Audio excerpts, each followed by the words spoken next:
Testing, testing, 1, 2, 3. Testing, testing, 1, 2, 3. Testing.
Victoria won't even know that's the place that we planted.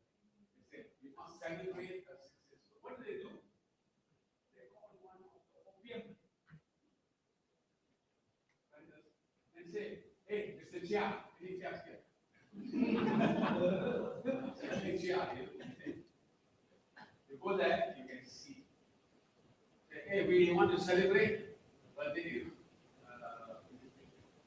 We had a competition. I'll tell you about the competition. And this competition was won by an engineer, who was very active in the Puliman Festival. There was a street called Jalan Pierce. His name was Pierce. He won the competition. And his competition was a beautiful design. It was, people look at it, they not look at a clock tower, and they see a dome, and they say, this is very Islamic, Moorish. Actually, people don't see the whole picture. This is one of the great things we have a problem in life. If you look at the whole structure, there are 4 levels, and each level is a different civilization. So we found the Moorish Islamic civilization. Below that is the Indian architecture, where the clock is. And the third one is European, the knife, balcony, the traditional European archery, and a lot of that balcony. And the bottom, the biggest place, Chinese design. What do you have to see? Hotel coming up from dragons and about the foam, of water there. And so this competition of this beautiful design, which nobody knows of because they only see the clock tower, they don't know that of the history of 4 civilizations. And they bring up the Opium King. I said, hey, Mr. Chia, we're making this clock tower, we need money. That time there is no 40,000, it's like half a billion.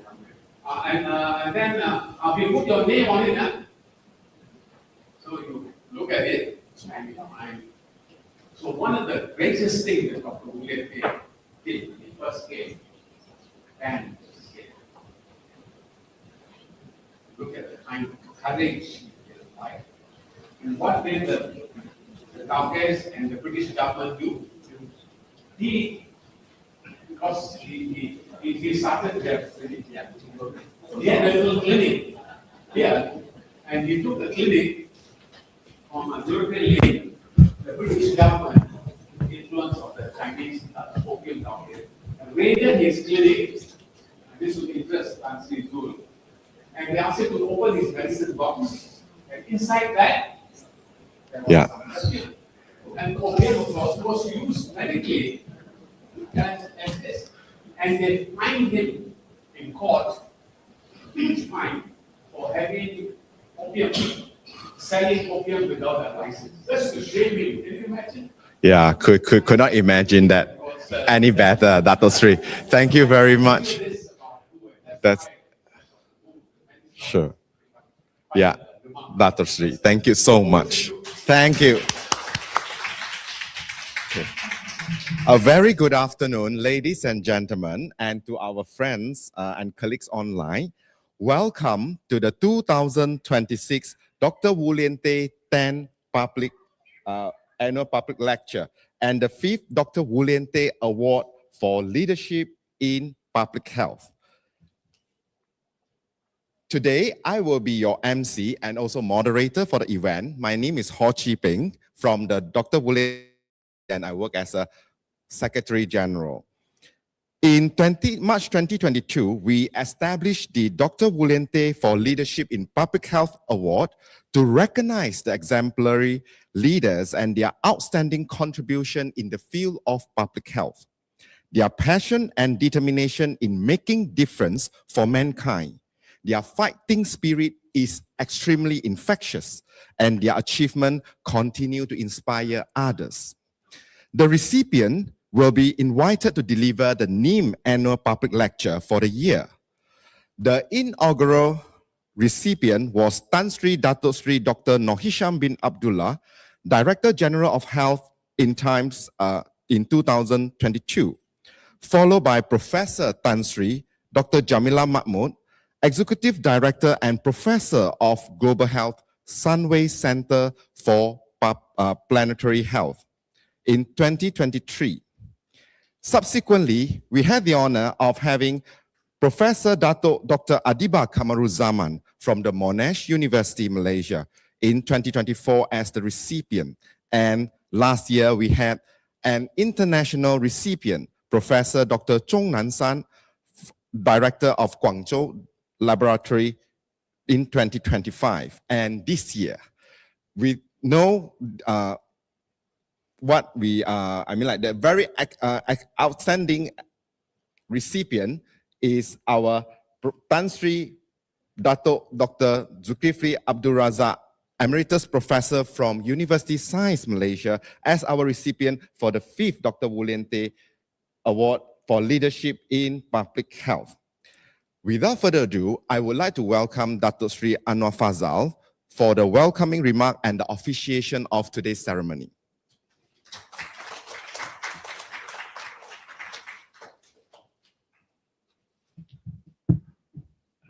Thank you, Dr. Peng, who, as a young man, nearly 1.5 decades, has been the key person who's been running the society. In life, nothing happens unless there are people like him. We need the PhDs, we need the BSTs, and we need the GTDs. You know what PhDs are, yeah? BSTs are who? The blood, sweat, and tears people. Yeah? We put a BST after their name, they're prepared to get down on the ground, fight, and do that, And then GTD are those guys who are skilled in getting things done. GTD, yeah? These are the 3 kinds of skills, all of which Dr. Lien-Teh had. Yeah? I forgot to bring the catapult. Usually my wife carries a rubber band to stop me from speaking longer than necessary, yeah, and in the place. Yeah, we have this person, and I told some of his stories of remarkable things, but he had forgotten. And this is one of the problems in society. Sometimes we forget history of a kind that can be an inspiration for the next generation. And all the things that he did have so much relevance today for us. Yeah, and when we talk about all the dimensions of the world, he was a person who cared for all those things. He was the kind of person who, people say, saved China from extinction. Yeah? Because he was treated so badly in Penang, treated like not even a human being in the place. China heard that he was a graduate in communicable diseases. And they heard about this guy in Penang who's very good in this thing. And China was also very much against opium, as you know. It was also a drug state, yeah, in the place.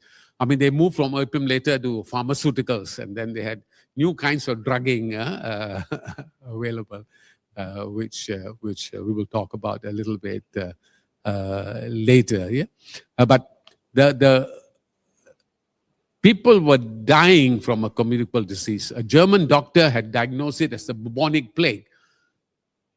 He said it was wrong.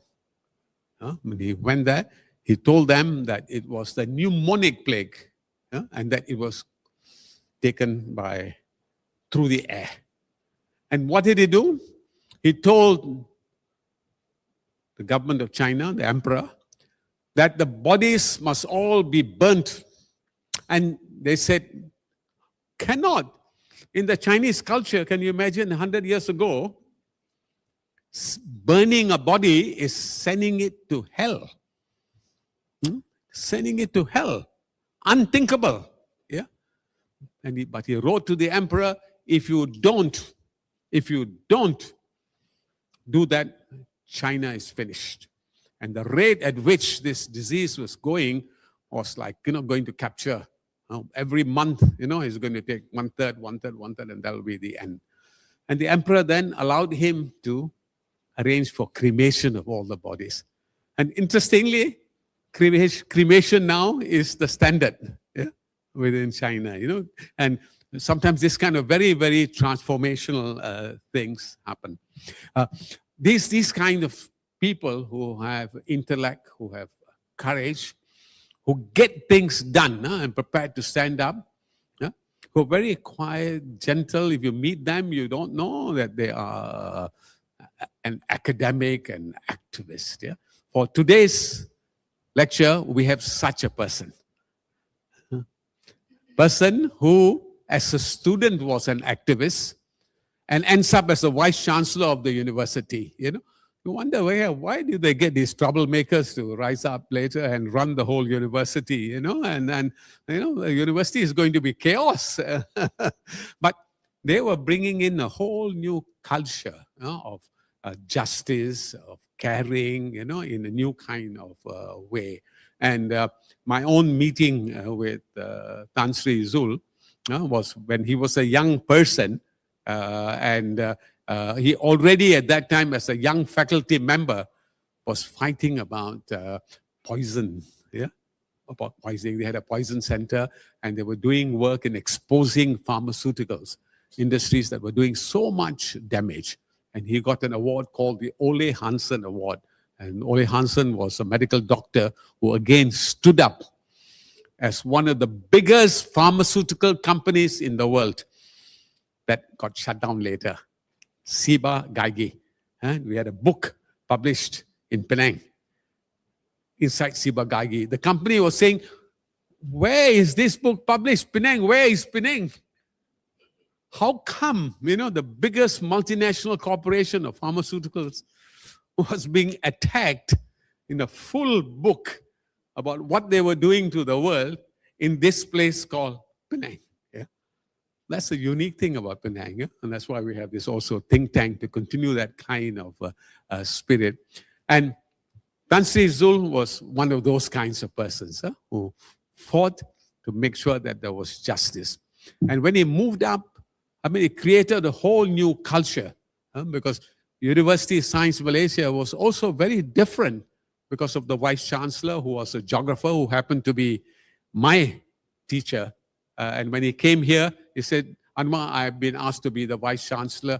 I don't know much about Penang. My wife does. She's from Penang, but we need help. And we went around doing all the kinds of things to buy letterheads, to do all the kinds of things, to get organized and move over. And because he was a geographer, his thinking completely was very different. And I think that kind of spirit became the spirit of the University of Science Malaysia, and he continued.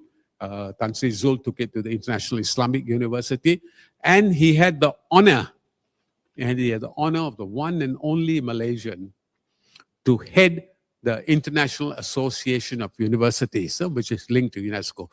You had a Malaysian who is the head of the organization of all the universities of the world. Isn't that amazing?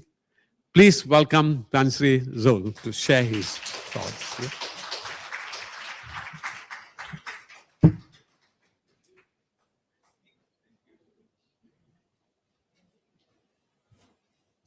Thank you, Dato Sri, for ever inspiring and informative remark.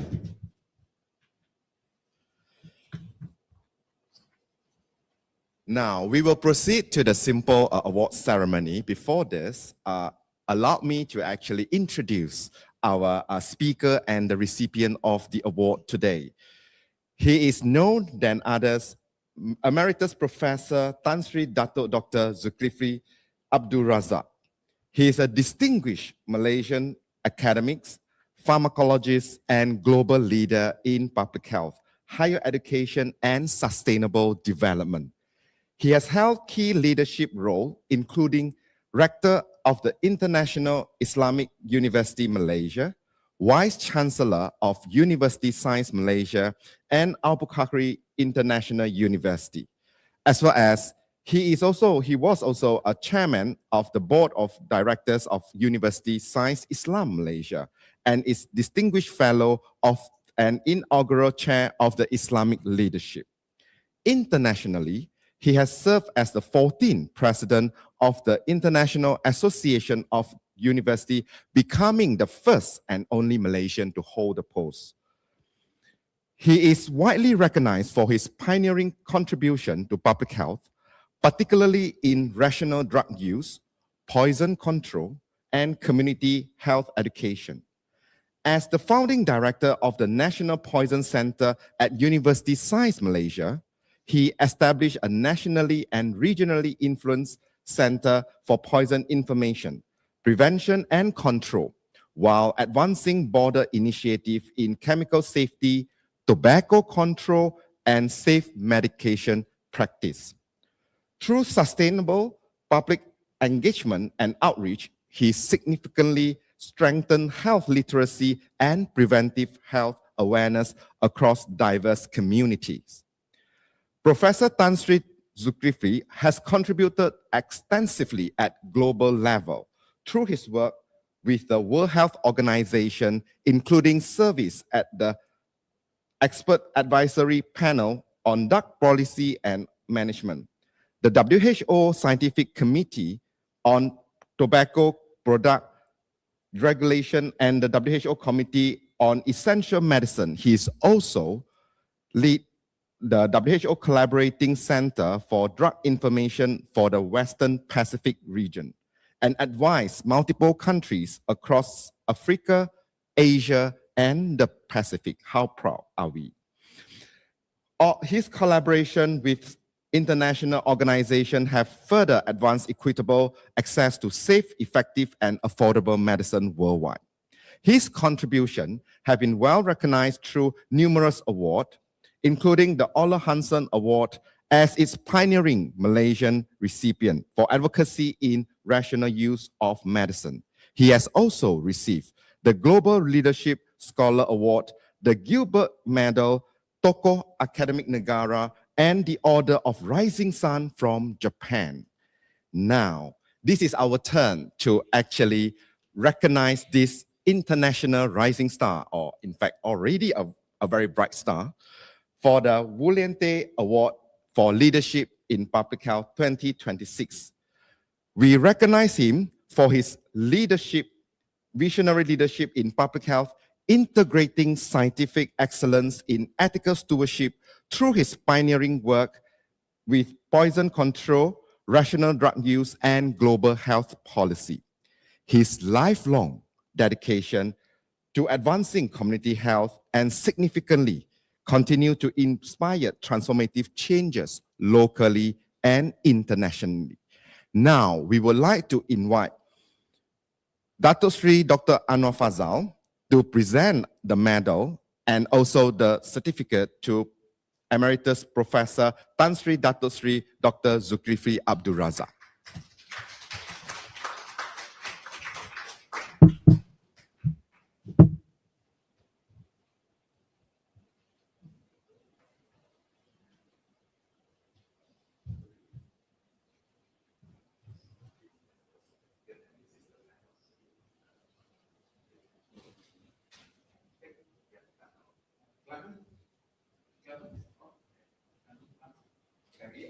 Can we ask the committee member to come on board?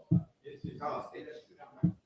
Together, President of Penang Heritage Trust and the Treasurer of Lien-Teh and the Swedish Honorary Council.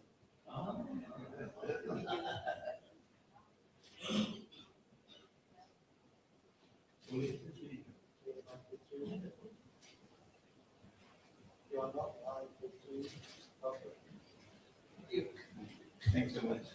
Congratulations.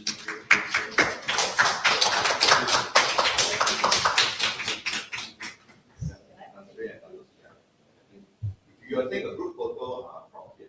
So Tan Sri will just invite you to see. Yeah. Take it from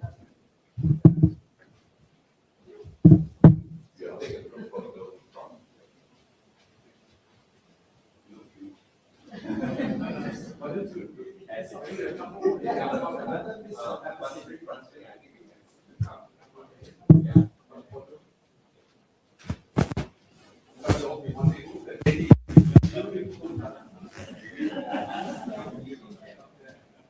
not so often you see a bucket.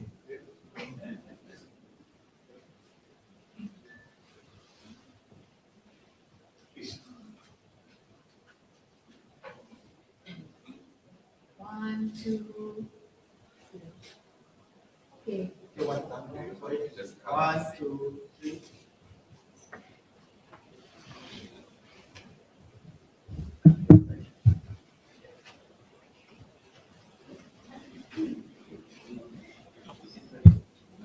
Thank you, everyone, for your cooperations, and thank you for our friends online witnessing this ceremony.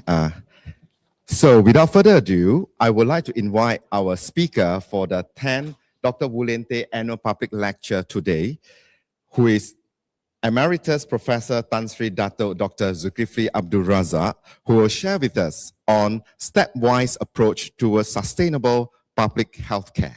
Tan Sri, the floor is yours.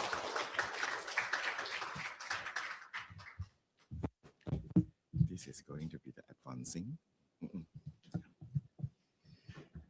Oops.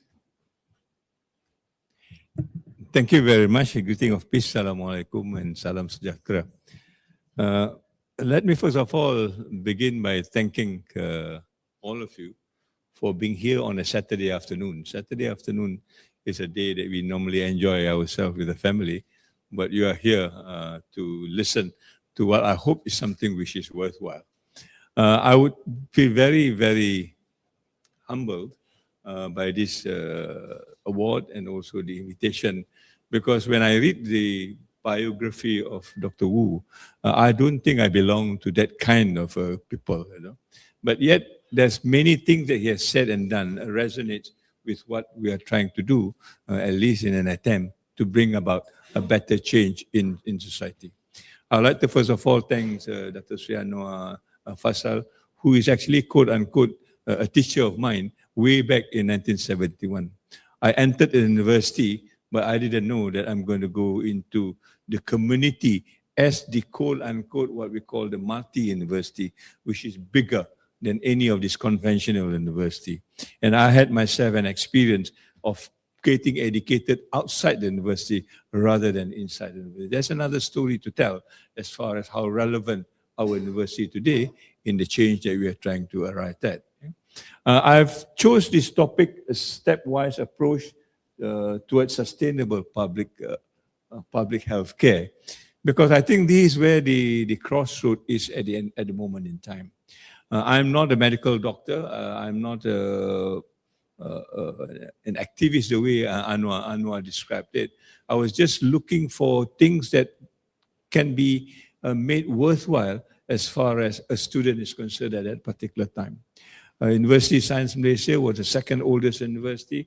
As Anwar properly described it, the Vice Chancellor makes a whole change as far as my life is concerned.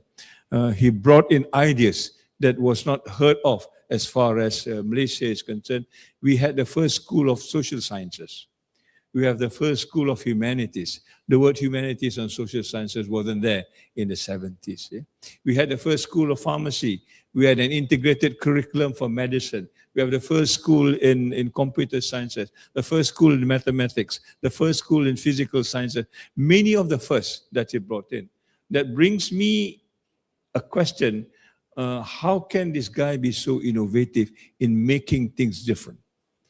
And somebody has said at a particular time, I think the late Nordin Sofi said, anything that is casual in USM is innovative in other places.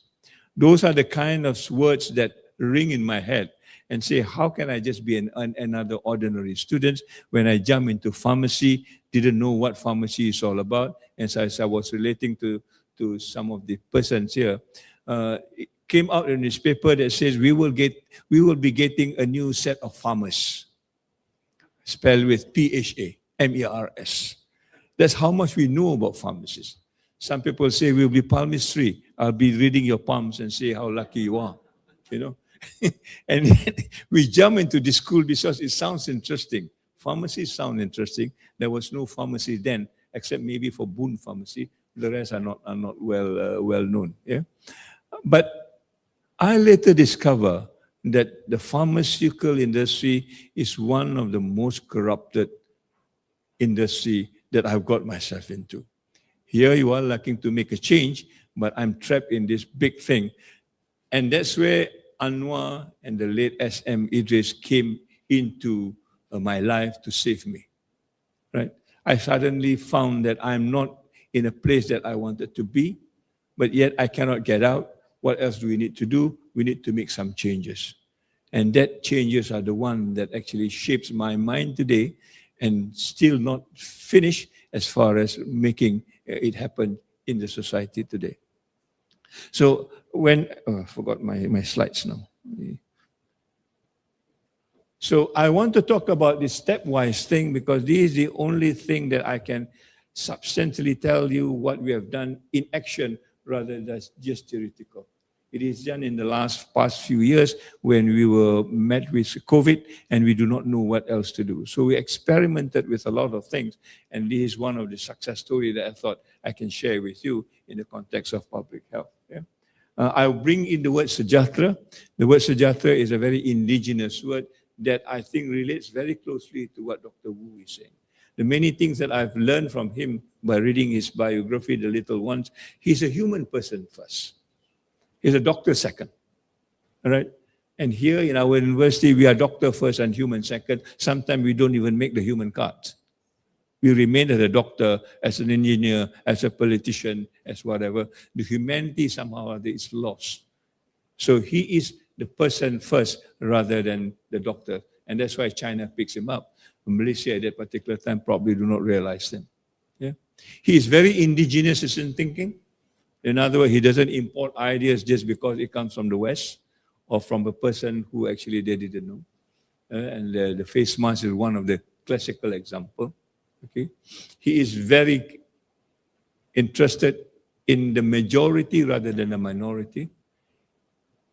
He's able to go and what they call a question tradition that wasn't there but needs to be removed if it needs to be removed. So there are many things that he has done that I think we are trying to relate into the kind of works that we do. Okay? So two things that I will want to talk about. One is his activities as far as the face mask is concerned. How do we actually approach this in making it happen in the different metaphorical sort of engagement? And the first one is the one that I'm really very interested in now because we are facing with the same problem that China was facing then.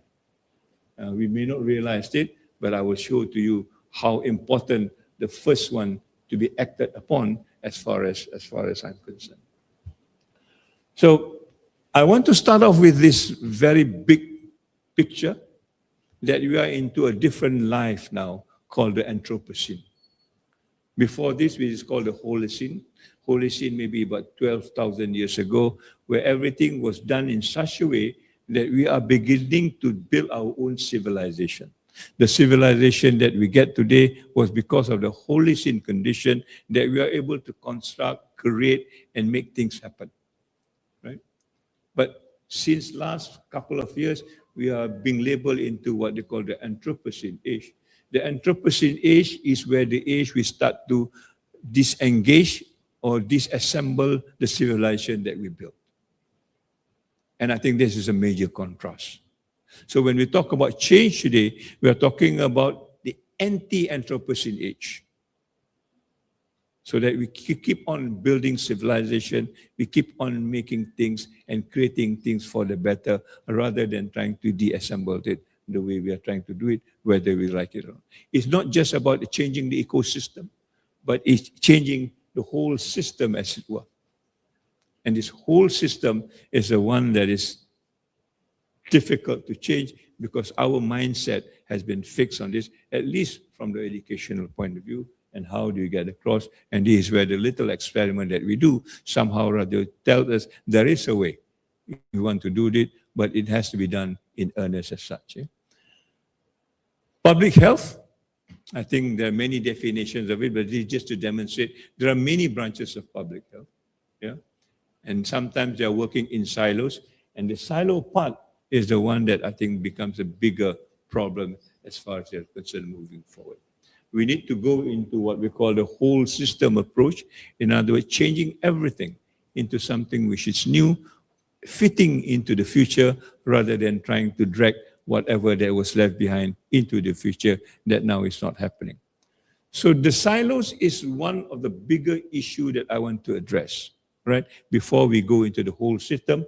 And this is where I think the 7 steps becomes important. What are the 7 steps that we have done, we have tried, and it seems to work, at least from the data that we've got, and how can we replicate this if we need to replicate this, because there is something that gives us an opportunity to move forward, right? So from public health to talk about the whole system approach, first of all, we need to break down the silos. I think the world has gone in such a way that everything is compartmentalized, and that compartmentalization actually create the polarization that we have got, not only race, not only religion, but even thinking, but even technology. Everything now is made into a compartmentalization that we don't see the big picture anymore, right? As long as we did our bit, whether it connects with other people, it's not a question to us, as long as I think we have done our way. So in my university at that particular time, we need to break the silos. And within the university, there are faculties which is siloed. Within the faculties, there are departments which is siloed. Within the departments, there's unit which is siloed. Within the unit, there are individuals who are siloed. How can we work together if that's the kind of thinking? So we say, look, we need to break the silos. And by breaking the silos, we create what we call a flagship, where everybody can come in regardless who you are and whatever your intention is. Please come in and join us so that we can break this platform. And the platform needs to be as wise as possible so that other people can join in. And one of the platforms that we think it is very apt at the moment in time is sustainability or the Sustainable Development Goal.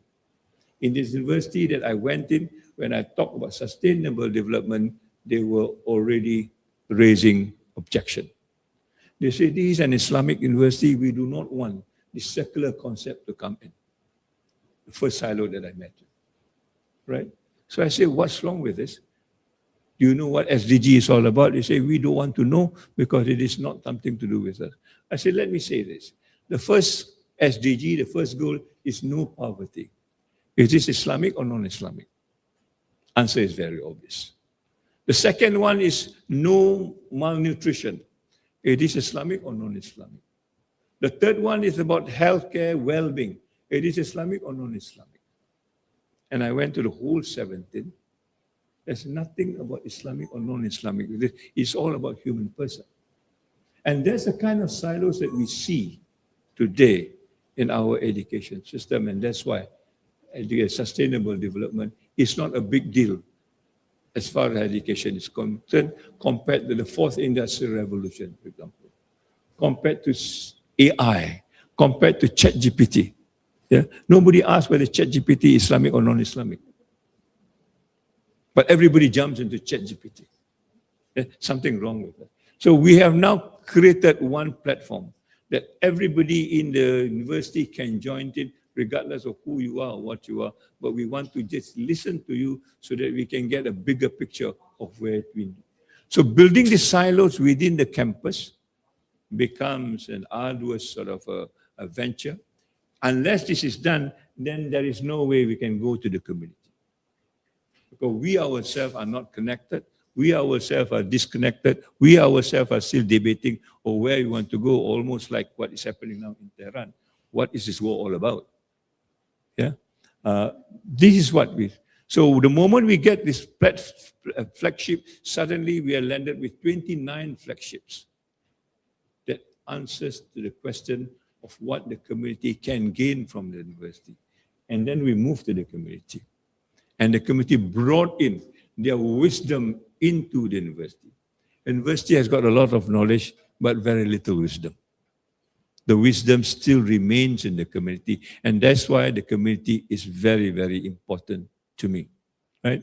The one that Anwar was talking about, the what do you call the clock tower, that represents what this is all about. Yeah? The wisdom is still within the community. Many of the solution that we do within the community, that's where the solution is. And how do you bring this to forth is a question that we need to ask. What is important about this is the fourth point, where we need to do experiential learning.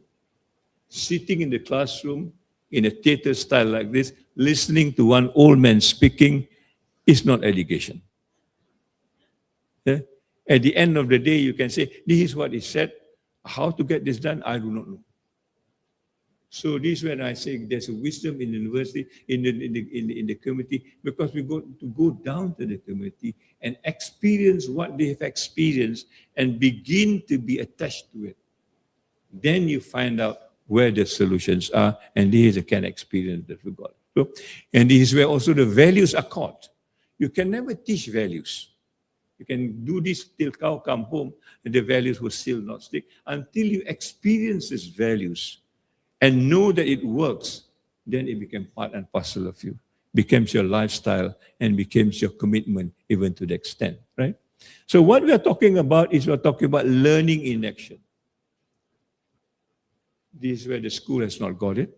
The university has not got it. Many institutions has not got it. We just sit in the classroom, listen. At the end of the day, do an exams, and you got 5A or 6 distinction, and still doesn't know how to work it out. Because there is no action in this. How to bring in this action is a task that we need to find out. And this is where Dr. Wu give an inspiration as far as what to do when you have the knowledge and how to apply it as far as solutions is concerned.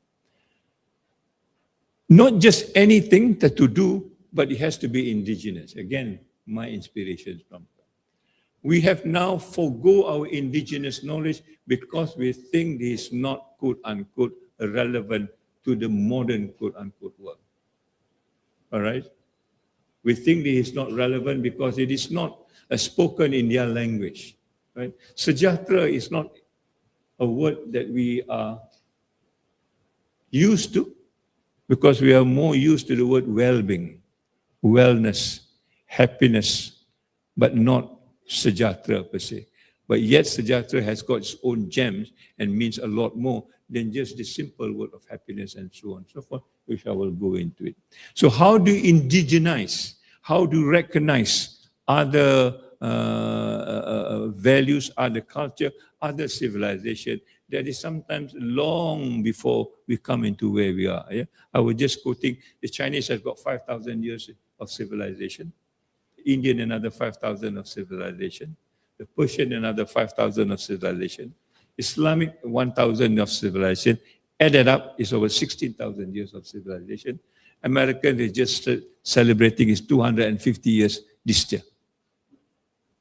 Who do you listen to? At least you don't discount the indigenous one, because there are a lot more to be learned from this 16,000 years of civilization compared to maybe the 250 years of civilization. So this is where the power of being indigenous needs to come in, so that we begin to learn where we started and how we end up in the way we do today. And in my talk, I will talk about sejahtera. Sejahtera is a word that has a lot more meaning when we talk about public health or anything public or anything community for that matter. The word insan is about the person, and the person must be sejahtera. Yeah? That's why I say the human being comes first, and then the rest will just follow. We'll add on to that. Yeah? And then to make this happen in my campus, we then call this campus sejahtera, so that this whole concept become embedded in an environment that everybody can relate to. It's not just one person, but it is connected with a larger whole before we move out of campus as such. Yeah? Now, why do I need this? Because when I look at it, our education system at the moment in time, and still is only interested in three things, which I call the 3M. We are interested in manpower, training people to work. Sorry for the woman. It could be woman power. Now it looks like woman power more than manpower. Yeah, but I want the M, so I put the M there. Woman power is just about employment, employability, whether you get good jobs or not, good salary and stuff like that. That is the big target as far as education is concerned. You get education, you have no jobs, you are still not successful. Yeah. But you fail your education, you can drive a Grab and get 4,000 ringgit a month, you are successful, man, because you've got a job. And that's why students now are not interested in university. They say, I can get 4,000 ringgit by sending food. I will graduate from university, I do not know whether I can get a job. Let alone the 4,000 ringgit that they want to, right? So one is about manpower. I, as a vice chancellor, then the minister will say, you must have 80% employability before to be successful, right? So at one point, my percentage was only 73%. And the minister called me up and said, you are not meeting the 80% target. Other universities are getting 90%. How come International Islamic University only 73%? I said, I don't know, but let me find out. Yeah. So when I asked my other friends, how can you get 97%? We rigged the system. So people who are engineering and they drive Grab, employed. Yeah. People who cannot be employed, we upskill them. That is called employed. So the minister just looked at the numbers. Oh, this university got 80%, more than 80% employment, so go. And I got to justify why my 73. So I told my colleagues, okay, let's follow this thing. And suddenly my numbers go to 97%. I tell the minister and he's happy. It's almost like Trump in that sense. You look at the numbers and you're happy. What happened under the number? You don't care. Yeah? And that's how deceiving education system is all about, because one person wants to survive in terms of their political career, right? Then the thing is all about mindset, the thinking thing. And the thinking thing are the stereotype thinking. And the employability is one example. There are many examples. Yeah? But I'm telling you, we are just focusing on that. And then we are also now focusing on missions. And missions here means the technology, particularly high-tech. Right? These are the three things that we are concerned with as far as education is concerned today, pre-COVID, right? But suddenly COVID comes in, all these things does not apply anymore. Nobody cares whether my graduates, 80%, 90%, they don't care. It's not about livelihood anymore, it's about life. What numbers can you give to life? Okay? So the change now is about you can make money, tons of money, but your life is miserable. If you can eat the money, that's fine. You can't even eat the money. So we need to shift from livelihood to life. And what is life? Life means, in the context what I call the 3H. The first H is about humanity. COVID tells us there's no difference whether you are Swedish, whether you're American, whether you're Malaysian, whether you are aliens. Life is life. If the COVID virus want to attack you, they don't look at your passport and say, oh, he's Swedish, never mind. I'll go for the Bangladeshi. No? So suddenly we become the same, right? And what's the difference as far as this is concerned? Okay. So we need to expand education into this realm of humanity. And that's why I started with Holocene and Anthropocene today. There is another seat of learning in this part of the world, which is the heart. It is not just the brain. The brain now has been put second to the heart with the latest research that talks about the heart speaks to the brain 7 times more than the brain speaks to the heart. In other words, everything begins with feeling, with emotions, with spirituality. We are spiritual native. We are not digital natives. Okay, but we lost the spirituality because of this mindset thing. So what about the heart set? All right. And the last one is high tech. We talk about high touch. Yeah. In other words, what is important as far as the human advancement is concerned, not just the machine per se. Okay. Let me elaborate on this. So we call that education without soul. We want to bring in the soul, and what do? In this context, we want to bring in the values that we talked about, the values that we need to catch when I was talking this earlier. Yeah? What is the first value for humanity? You need to sympathize. If you do not know how to sympathize, then you are out. Sometimes you don't even care whether your neighbor survives or not because there's no sympathy to them. Right? So you want to talk about the genocides in Gaza, you do not know how to sympathize. Gaza do not exist as far as concerned. Not Gaza alone, many other parts of the world. This genocide is happening everywhere, except that it's not highlighted sometimes. Right? So this idea of sympathy, where is it taught in our education system? How do you sympathize to start with that? If I were to see a poor person, and if I were to sympathize, again, do I need to say where he's come from, who is he, how does he look? It's not important for me. But I need to sympathize. If we have time, then we want to empathize. Empathize means you have to go where it is, experience it, live with it, walk in their shoes, and learn about poverty, suffering, agony.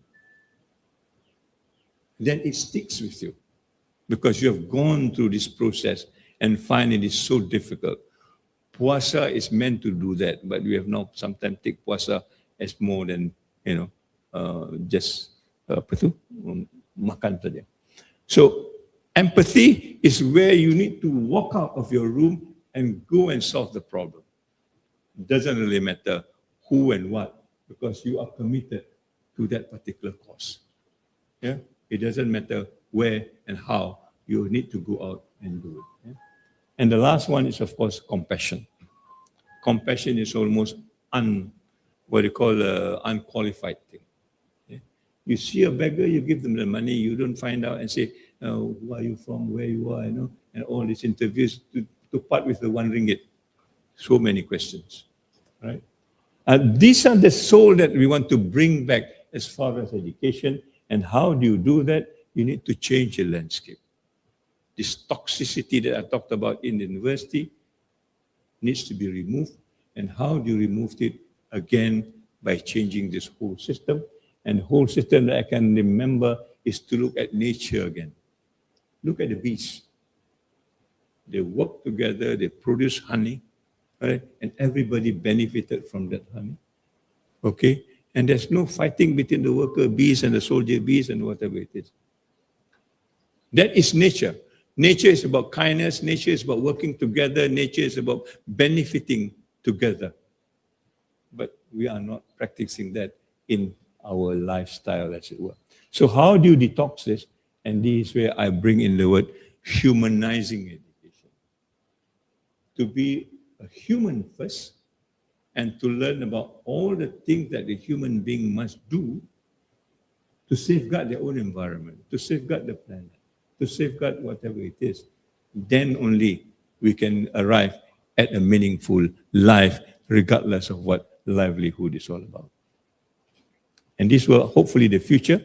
And how do I put this into? So I would just want to elaborate a little bit the toxic that I'm talking about. Yeah? After the COVID, when I'm still in university, one person walks to my room, says, Tan Sri, I need to go back. I feel burnt out. What do I say? What do I say? I may be burnt out. Yeah. But this becomes a jargon now. I am burnt out. Because of what? Because everything now is no longer the way it used to be. It's upside down. Right? So many U-turns. Today can, tomorrow cannot. Next day maybe can again. And we do not know where to go and how to redirect ourselves.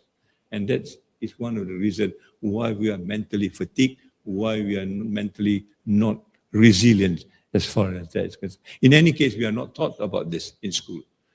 Resiliency, emotional, and so on and so forth. These are not examinable. There's no marks to be given, and therefore nobody wants to teach that. Stress, of course, everybody knows this. Now, added to this is bullying. Yeah? People ask me why there's so many bullying in school, because people do not know what peace living is all about. They just know what bullying is all about. And I always practice what I know. Okay? And at the end of the day, we got this justice for Zara is still not coming to an end. We do not know what the story is all about. And there are many issues in that. Question of values and ethics is no longer an important thing, right? And we go back even to the level of leadership and management. This is not there as far as ethics and quote unquote values. And the values keep on changing depending on who speaks on what, right? So we find that suicide cases increasing, depression, anxiety, and all those things that we call mental health. It was there before, but nobody cares about it until the COVID comes in and say, no, this needs to be done. So everything is out of balance. And worst thing, when it is out of balance, somebody will begin to manipulate. Yeah. So there's a lot of manipulation going on, and we do not know how to address it. This is what I call the toxic environment that we are in.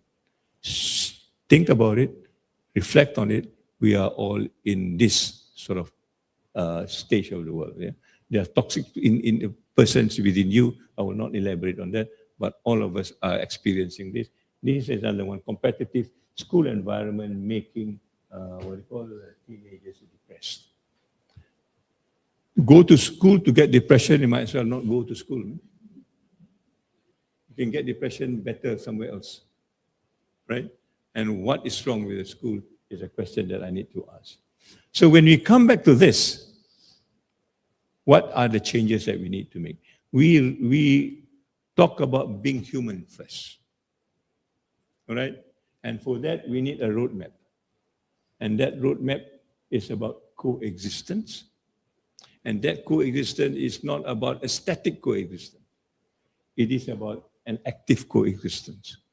In other words, we are allowed to actually interact, talk about it, things which are taboo at one time, like cremating, if it's not possible, it could be done if it's a solution to a problem. Right? And this is where the humanizing education comes in. We actually change the curriculum and talk about this first rather than going into. So every first year students in that university that I was in will have to know what humanizing education is all about. Yeah? And that's where the sejahtera comes in our own context, on the external sort of area, outsiders. We need to know what's outsiders and how to make it sejahtera. I'll explain that a little bit more later. Right? But that is not enough if the environment is not sejahtera. So we go back to this whole campus sejahtera that I was talking to you about. Yeah? But the most important to me is the last step, where we bring this other dimension of the inner cosmos in you. Forget about the outside for the time being. What about yourself? When somebody, you need to be kind to yourself. What does it mean to be kind to yourself? Okay? And this is, I think, the issue that we are not even attending to as far as education is concerned today. So we know the head and the hand is important, all right? And therefore, we need to work on the heart. The heart is where we take sympathy, empathy, and compassion together. And this then will invigorate another dimension within you. Unless and until you are at peace with yourself, you cannot be at peace with other people. For granted.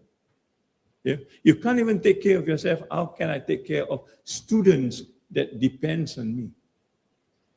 And we don't have that. I don't have that. And this is where I think the slack is as far as the humanizing education is concerned.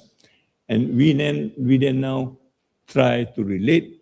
Once you get the internal thing, the internal and the external together, so that you have a complete sort of ambient that we can, at the end of the day, answer to this whole idea of anything that is public. Because this is part and parcel of the whole jigsaw that we need to work on. Yeah. This got the attention of the world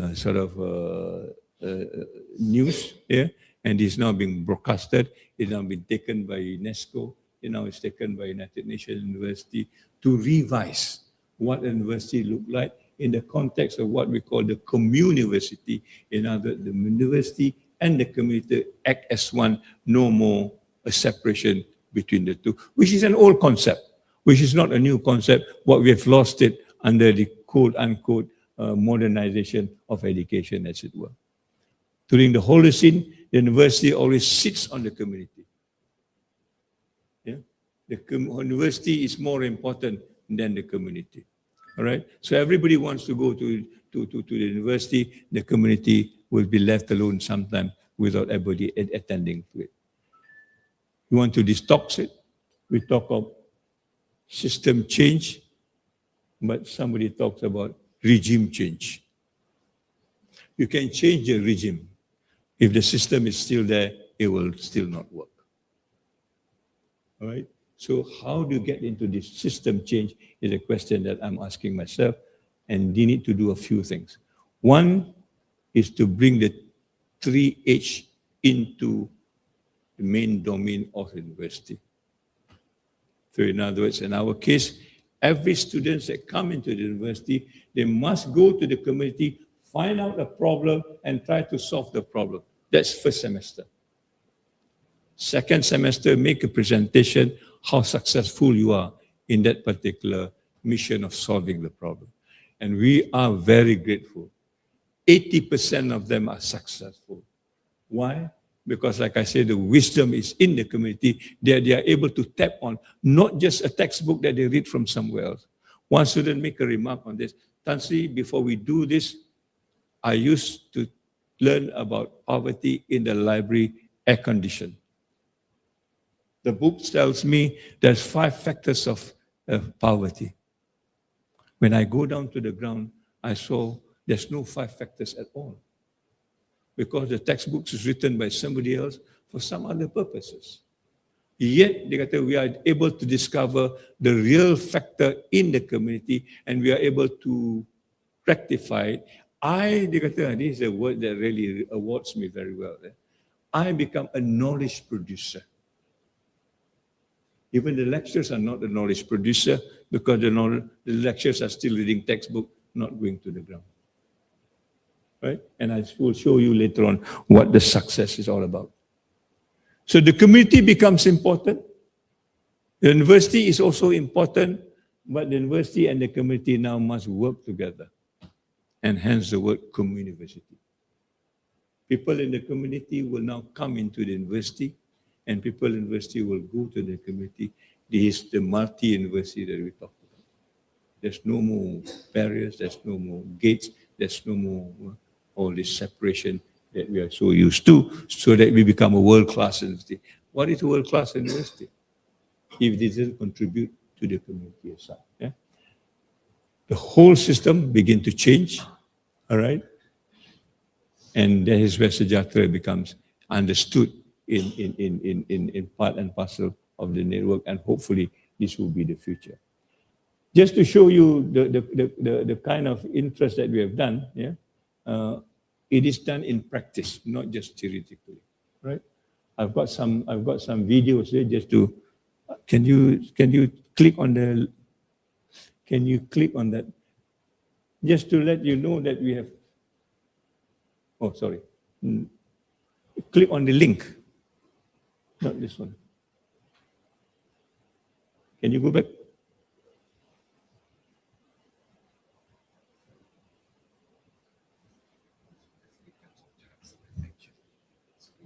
Oh, sorry. Okay.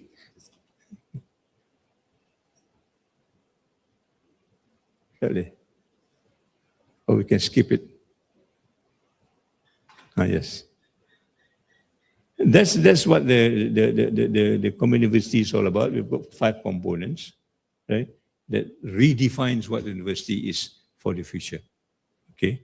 We start with leadership, this entrepreneurship, collaboration, yeah, and the integration of money. Yes. Cannot play. Okay. Anyway, that link, I think, if it's on, is about how we actually do it in a demonstrative way. No. No.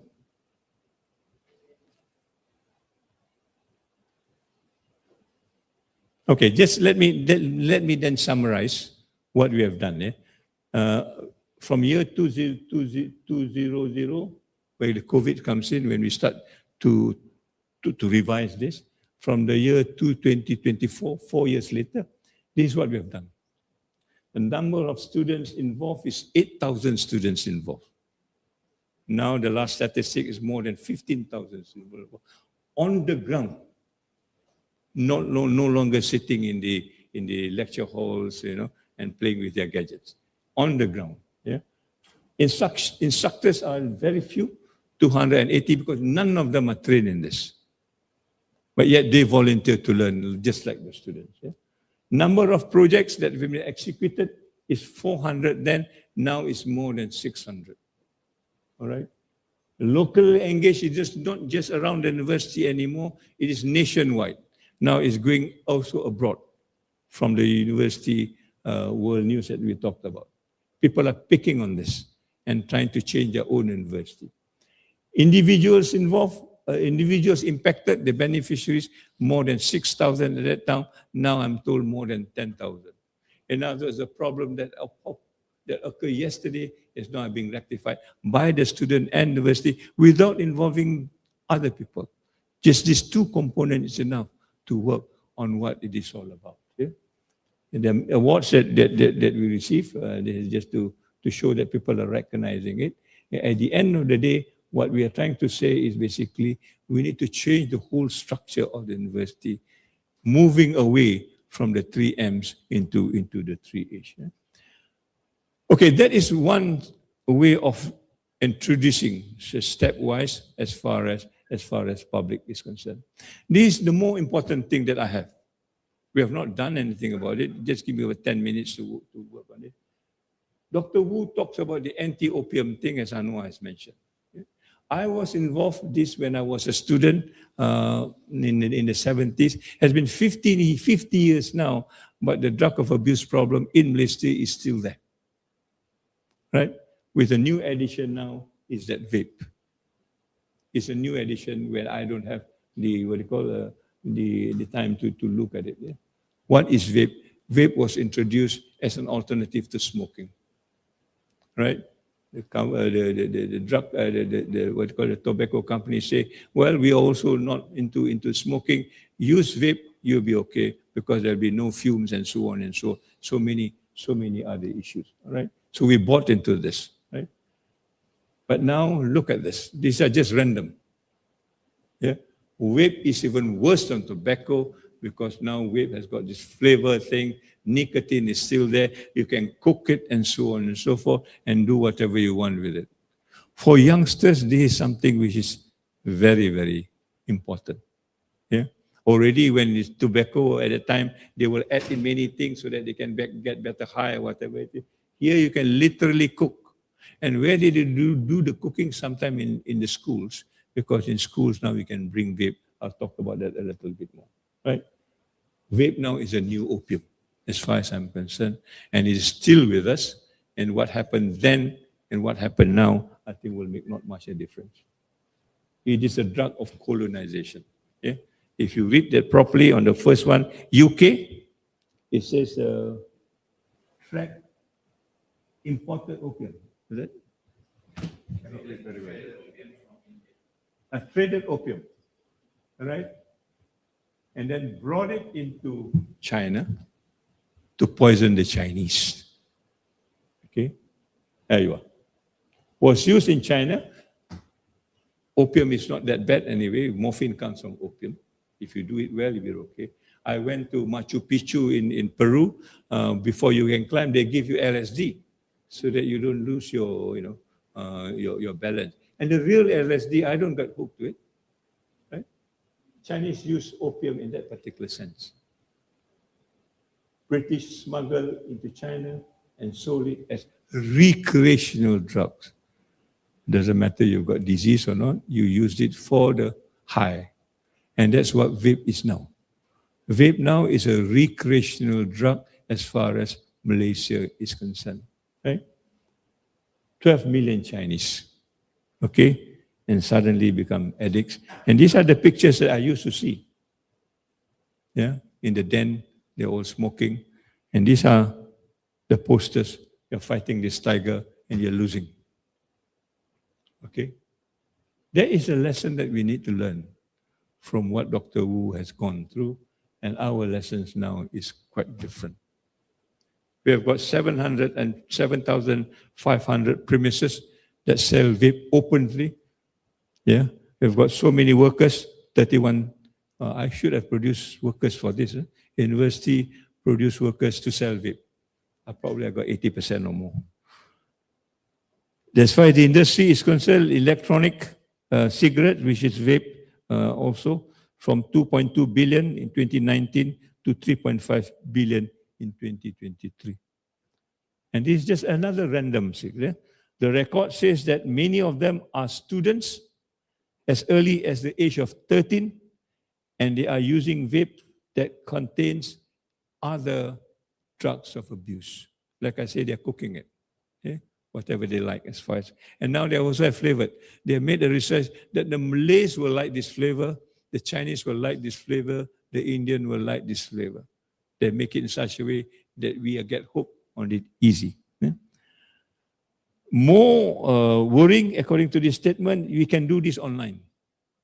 So you don't have to do, walking and things like that in like Telegram and also Facebook. In other words, it's constantly there. Yeah, constantly there. Wherever you are, you can always do it the way you want to do it. And this is said, the statistics tells us that there are many people who actually end up as a pusher as far as vape is concerned, and in the age of 20 to 30s. So from addiction, you become pushers, right? Understanding this, the younger generation will be more involved, and the states are taking initiative to ban it. I repeat, the states are taking, not the government, not the federal government, and that's the reason why. And the KKM, which is the Ministry of Health, supported this, but they are not doing much because they can't do much. And again, I will tell you why. This is a shocking thing. 4 boys gang raped 3 girls after the accomplice helped lure them to try new vape flavor. You can smoke many cigarettes, but I don't see this kind of statements. Okay? And it's not isolated. There are many cases that goes underreported because they do not know how to handle this anymore. Yeah? So those are the news that is happening. Just in the year 2023, it's getting from bad to worse. So suddenly the Minister of Health got sued because she removed nicotine from the Poison Act of 1952. We were then contemplating whether we need to ban this. I think most of the fraternity, health and medical fraternity decided to ban it. But on the 31st of March, the minister vetoed this and said we are going to allow nicotine and vapes to be sold outside the poisons list, meaning to say people of the age of 18 and below can be accessible to this. Cigarettes, we still strict to 15, to the restriction of age 18 and below, but for vape, we are allowing things to happen. Okay, why? Because this was done despite the overwhelming evidence that the dangers posed by the electronic smoking devices and vape liquids and increased likelihood of vapes leading to nicotine addiction on part of the children. Okay, so she vetoed this whole idea, and that's why she was sued. And the purpose is the ridiculous thing. The purpose is to enabling excise duties to be imposed on electronic cigarette and vape liquids containing. You want to tax on this I told them you must as well make heroin saleable and then tax. Morphine saleable and then tax. They fetch a lot more money as compared to this miserable nicotine from vape. I don't believe this. Yeah. Why this happened? Because the Ministry of Finance put to effect an excise duty of 40 cents per litre on electronic cigarettes and vapes liquid in nicotine from April 1st, 2023. April 1st happened to be the April Fool's Day, and we are really make a fool out of this. Right? So that's why it was vetoed on March 31st, because she need to show the Minister of Finance, who happens to be the Prime Minister, that it is done. And until now, this remains open to anybody. You can go back and buy them on the way back like you buy chewing gum. See? They claim that the minister has acted illegally, irrationally, with procedural impropriety. In reality, the minister's action harm public health, particularly children who are the most vulnerable in society. And that is the reason why suddenly we are inundated with vapes as though the Chinese were inundated with opium ages ago. Yeah? And this is not the only issues that we are concerned. WHO said the same thing. A promotion of e-cigarette has led to a marked increase in e-cigarettes used by children and adolescents, with rates exceeding adults in many countries. Further to date, the commercialization, which is safe, importation, distribution, and manufacture of e-cigarettes as consumer products has not been proven to have had a net benefit for public health. This comes from the WHO, yeah, which I'm part of. And as late as this year, more than 100 million people vape worldwide, and it is the new wave of addiction. Talk about something new, you are. Right? And to make it worse, director of WHO addressed Malaysia directly. Yeah? WHO urged Malaysia, a trap.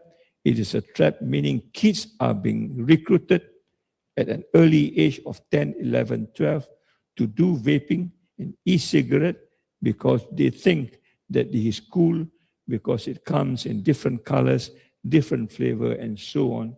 And then they are hooked for life. And this hook for life thing is still very much an issue, because none of us are taking very much interest in this. And I do hope that this meeting will make Penang Institute or other association at this time to campaign against getting rid of vape as a product that could be sold and put it back into the poisons list. It's simple.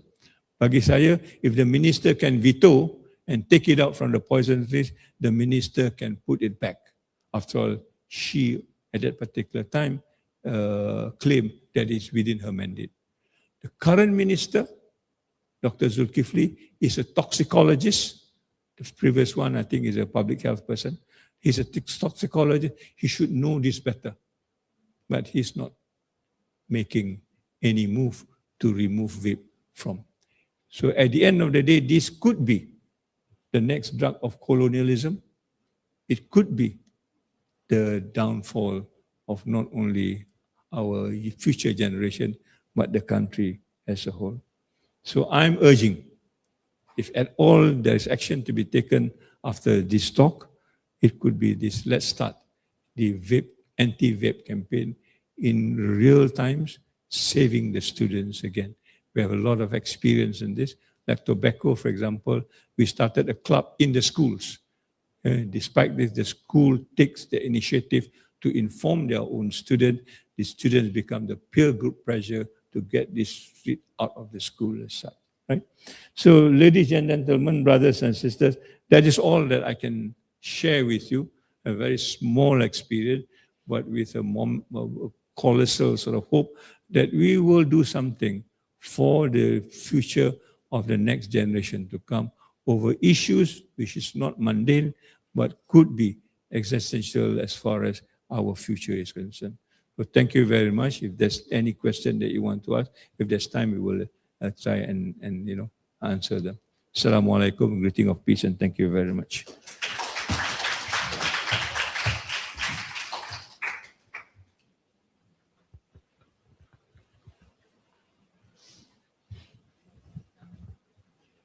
Thank you very much, Tan Sri, for a very exciting, informative sessions that actually opened my eyes. So that today, I think we have a lot of topics to talk about, to discuss about, especially to say no to vaping.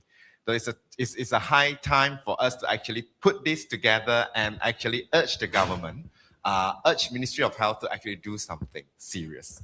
So without further ado, we will start our moderating session. So I will be a moderator for this afternoon. So we welcome any one of you to have, to project any questions to Tan Sri. Yeah, we do have a mic. Good afternoon. Thank you, Tan Sri. As somebody educated in education, although I never taught professionally, but still I was educated in USM. I know this is about public health, but I'm exceptionally interested in the education bit of your talk. For example, when you said students were put out in the community for the first semester, identify problems and solve it, but that sounds perfect. One quick question, is MOHE now so flexible that, I'm sorry to see you shake your head. So it's not, the system is not so nimble. How did you get around it then? That would be my question. Yeah. This was taken almost internally within the system. We don't even consult them. Because we know by consulting them, it will just complicate matters. Right?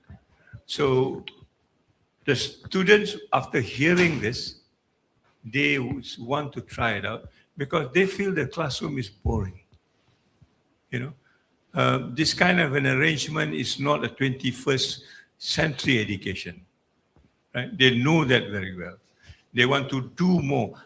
During my time, it's publish or perish. This time is do or die. You get this knowledge, if you don't do something about it, you are dead. And they want that skill of doing things. And they are the one who actually move this. I didn't tell you when we, at the end of the first semester, when they present their findings, we call in people like NGOs, philanthropies, even the industry, to listen to their findings. And I think a section of them got invited by philanthropies, NGO, and adopt that particular project to be implemented somewhere else. So there is a kind of a synergy between the community and the university and the student.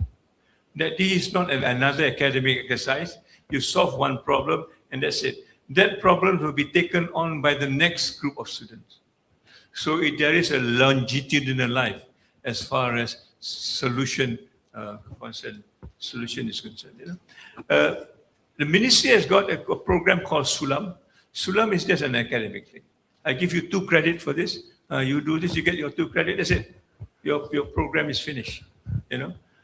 We told our students, we don't care about your 2 credits. We want to see your problem solved. And that idea of solving a problem is the one that moves them. Because that's part of learning, as far as they're concerned. But like I say, it is now on a downturn because nobody is quite interested. It's difficult to organize. I'm sure. It is worth doing it. It is worth doing it. I congratulate you, Tan Sri. Again, another perfect example of not following the norm. Dato' Anwar always says it, right? Little people take little steps and do great things. Congratulations. Thank you. The students, I think, the ones that... Yeah, I hope there'll be more of this kind of problem solving where we all don't just say, I wish I could do this, but I can't because there's that hurdle, you know. But you found a way, and then like to hell with the whatever hurdles, we'll do it. We just won't even tell them about it. I will Because- tell you another story, but this I will go back to you later. We are now also trying to get the Rohingyas back into school. Yeah. So we have managed to talk to Qatar before the war. They've given us about 2.2 million to recruit 100 Rohingya students to go into our university. As far as the ministry is concerned, it cannot be done because we will use ministerial money. Now we've got money from Qatar and they cannot say anything. Right? Now I want to push a statement.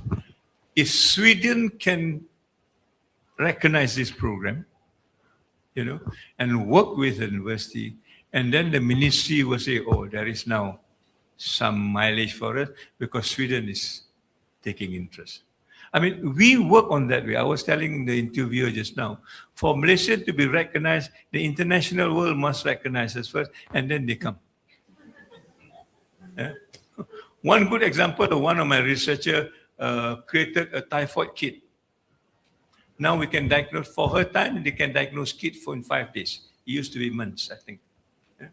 And she told me, I am ready to do this, but I asked her, are you interested in saving life or are you interested in making money? He says, I'm interested in making money, in saving life. Then I think your 5 days is no good because when you take this into a rural area, you need electricity, you need cold chain. They don't have that. You know, so you cannot use the 5-day kind of thing. So he says, give me 3 months, I will rework on this. So 3 months he came back and she has now got what you call a method that is like a pregnancy test. I take your blood and I say, and you will know whether you get the typhoid or not. You can treat typhoid immediately. We give it to the Ministry of Health, Ministry of Health not interested. And then we go to WHO. WHO took it and now 25 countries are using it and now the Ministry of Health are knocking our door. Can we use your kit? Hey, we have got a science and an inferiority complex that anything that comes from within the indigenous thing does not work. hence brain drain in this country. You know, that's a bigger issue. Yeah, thanks, Tan Sri. I think that open up a bit more Pandora box within the country. So it is good for us to reflect on that. We have another questions.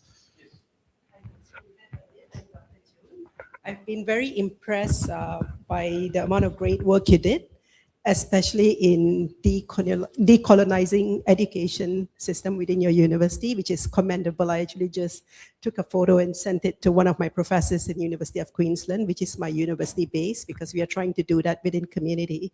So by background, I'm a medical anthropologist. My background is not celebrated and welcomed in Malaysia, just because I'm not a medical doctor. So I don't have my vacancy or position to put my voice in here.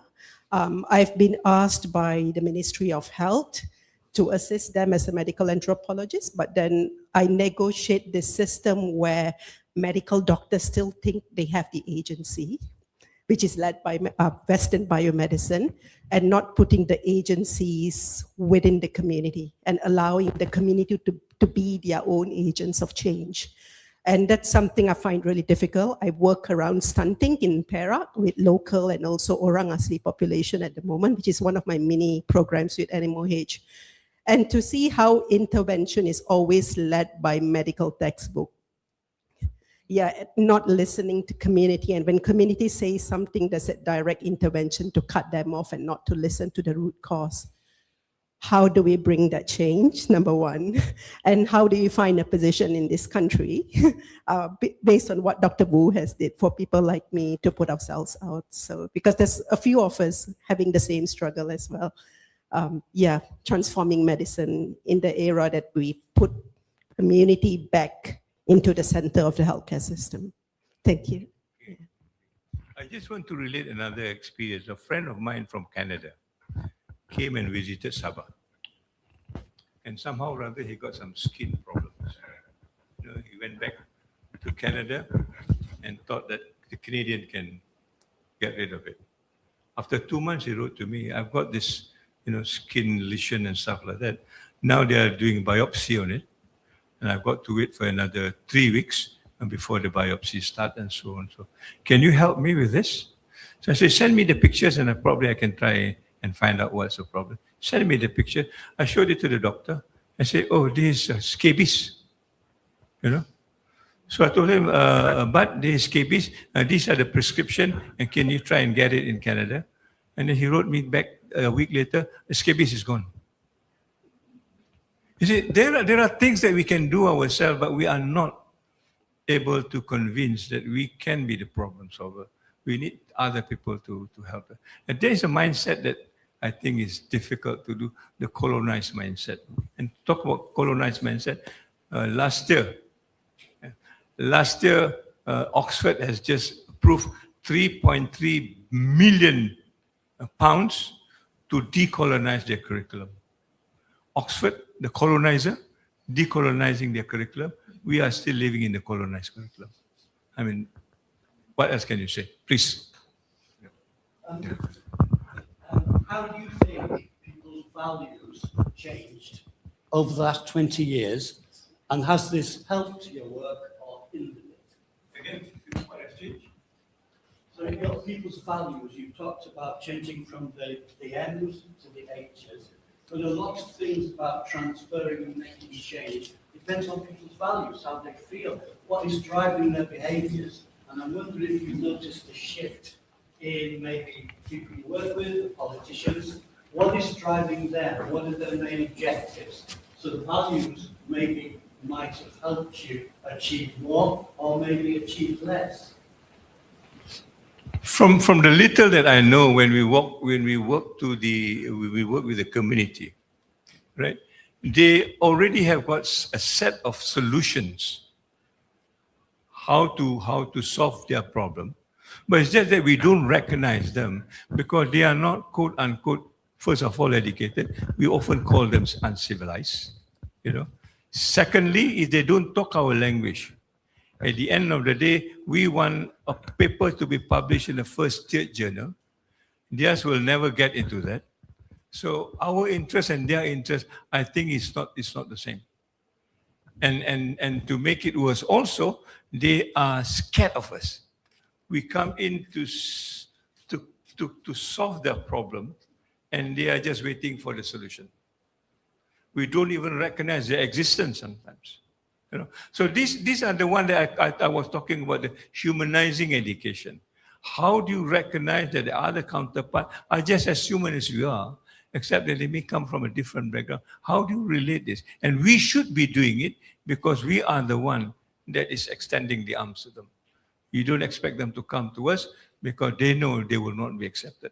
So there are many examples of that nature that they have got the solution. And that's why my students are able to solve the problem. I sometimes do not believe them, but they use the wisdom of these people, you know. And once you give them the chance to say or do what they want to do, then I think we are probably halfway there, all right? I'm not too sure is that anthropologically sound.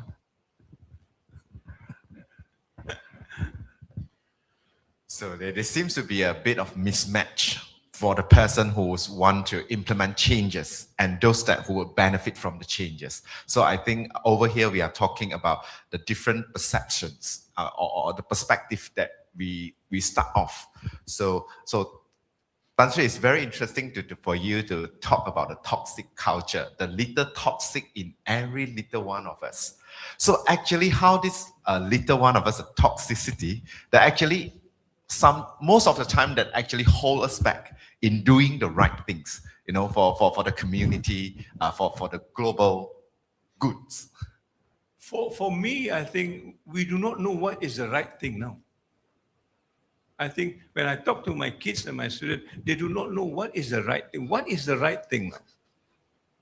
You know, they say the right thing is then they go to the ChatGPT and find out what the ChatGPT says. Hey, but I told them the ChatGPT is you. You are feeding all this to the ChatGPT, and the ChatGPT giving you a kind of summary, and that summary is the right summary. I mean, it's just like Google, you know. At one time, I don't want to listen to my parents, I better Google. And what Google says is right, what my parents says is not right. So there is a first issue that who are we to decide what is what? And there can be another lecture on this. But when we talk about artificial intelligence, my AI is authentic intelligence. How authentic are we with ourselves that we know what is the right thing to do, regardless of what the AI says? We call the shots, not this machine. And this is what my worry is all about now, because the youngsters say, let me check what ChatGPT says. And I'll give you one classical example. We were in Hiroshima. My father happens to be a survivor of the Hiroshima bomb. Yeah? His picture is in that memorial museum, right? I brought my daughter there, and my daughter saw the grandfather's name, and she sent a message to ChatGPT. And she says, is there a Malaysian survivor during the atomic bomb? Simple question, huh? And ChatGPT quickly replied, yes. His name is Habibullah something. My father's name is Abdul Razak Abdul Hamid. And my daughter looked at me and said, what happened to grandpa? I don't know. You better ask the ChatGPT bugger. You know? So he said, what happened to Abdul Razak Abdul Hamid? And ChatGPT replied, he is the one, not Habibullah Baba Baba. One question that demands one answer, this ChatGPT got it wrong. And yet one question that demands many answers, we say ChatGPT got it right. But nobody dares to say that. Otherwise Amazon will come and knock on you and, and stuff like that. So the starting point itself is already not right. Because we don't understand what this ChatGPT is all about, especially in Malaysia. I give you another example. When we talk about the fourth industrial revolution, I was the vice chancellor there. The minister tells me, I want the education 4.0. I say, where is this 4.0 coming in? What about education 3.0? What education 2.0, 1.0? There's none. How come suddenly I jump to 4.0? Because they think the 4.0 is one episode by itself. I say it is connected to 1.0.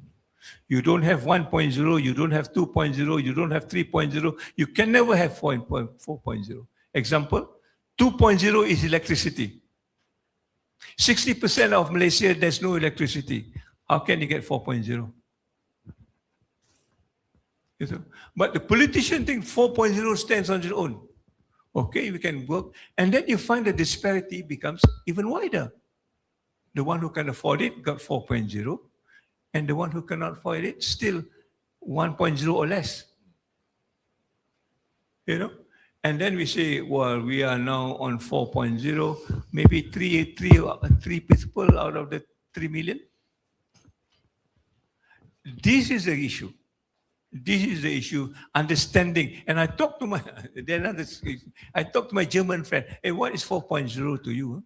The 4.0 to the Germans is working only 3 days a week. And the 4 other days we become, quote unquote, human again. I have quality time with my wife, my children. I can do gardening, I can do vacation, I can do whatever I want. But 4.0 to Malaysia is working 24 hours for the whole week.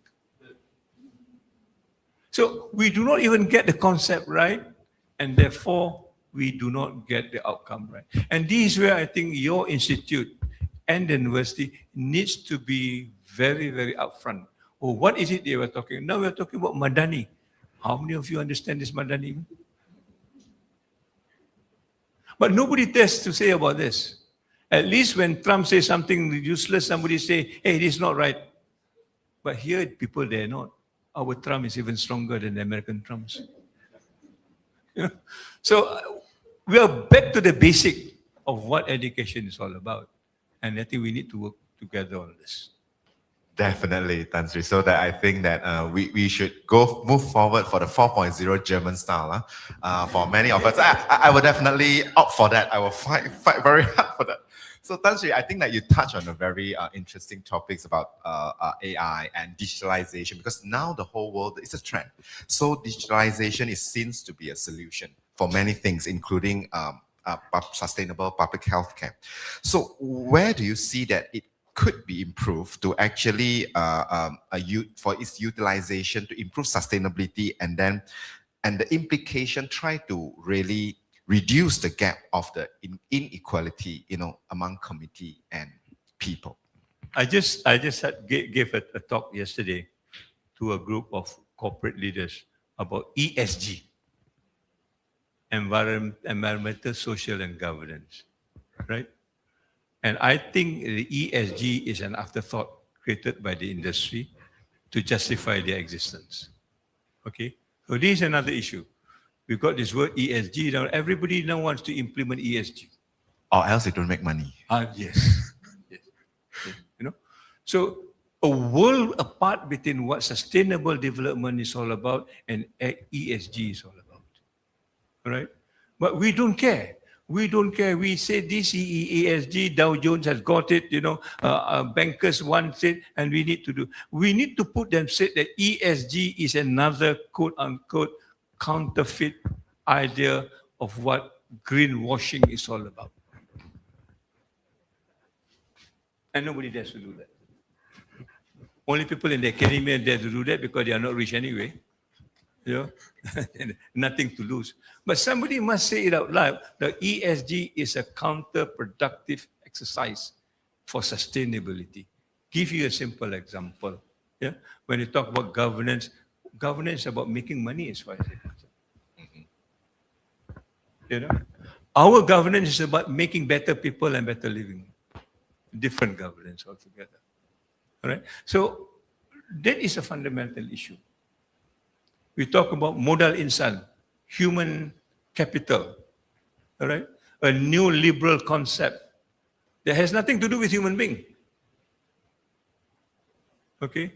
The theory of modal insan, human capital talks about, it is about the economic interest of the individual. That's it. Where does public health come in? It's about the individual. I come here to give a talk. I will ask you, how much are you paying? Secret. I have no time for you. I have no time for you. And this is what it is all about now. I need to do something, but what is in it for me? There's nothing in it for me, that's okay. And students also like, you want to do this, how many credit? 2 credit. Do want 2 credit. So the world has been in that. There's always a mismatch of personal agenda and personal interest. The way Anwar described you, he probably will find difficulty in finding another. This is where I think education has not doing it right. Yeah. So, ladies and gentlemen, do you have any more questions? Yeah. The gentleman next after this. Okay. Thank you very much, Tan Sri, for your very inspiring talk, as always. I'm Siti Zainab. Okay, Tan Sri. All the way from Kuantan this morning. Wow. Okay, Tan Sri, definitely. I have been following your ideas since 2008 pertaining to humanizing education and all those. But now, after 2008, and now we are in 2026, I'm a bit skeptical because of what now we are promoting, humanizing education. But at the same time, there are so many conflicting things. I mean, a market-driven agenda, a political-driven agenda, and so many things happen which make our youth in confusion and they do not know where to go. Definitely we need to understand your perspective to what extent that we can do to promote the humanizing education agenda. Humanizing education agenda as one of the priority in our country. Zainab is another thing. Works, I want to just relate to her story to me. I was the rector of UIA and I've got this COVID thing. And I was admitted to her hospital, all right, in Kuantan. When I stayed in the hospital, I find there's a lot of compassion in the hospital. You know, I can feel it. I stayed there for how long is it? Not less than a week to go to get away from the COVID thing. And I asked them, how do you tell these people that we are about delivering compassion, not just healthcare? You know, because that I think is the value that we want to tell other people. This compassion thing is a very important thing. You may not be able to measure it, but I can feel it. And I think that's enough. Right? So we started a program, I don't know how is it now, we call it Delivering Compassion. We produced a book. I told them, you have been existent in the last 40 years. Can you give me one compassion that you have delivered for 1 year? We wrote the book for 40 chapters. 21 chapters. 41 chapters. I asked for 40, they give 41. To show them actually healthcare is about compassion, and it is not a coincidence. It is tailor-made. The food that they serve, the timing that they do, the jab that they give me, you know, all are subjected to this value of compassion that grows within them. It's not because I'm a director and therefore he gave me this extraordinary thing. I can feel that, right?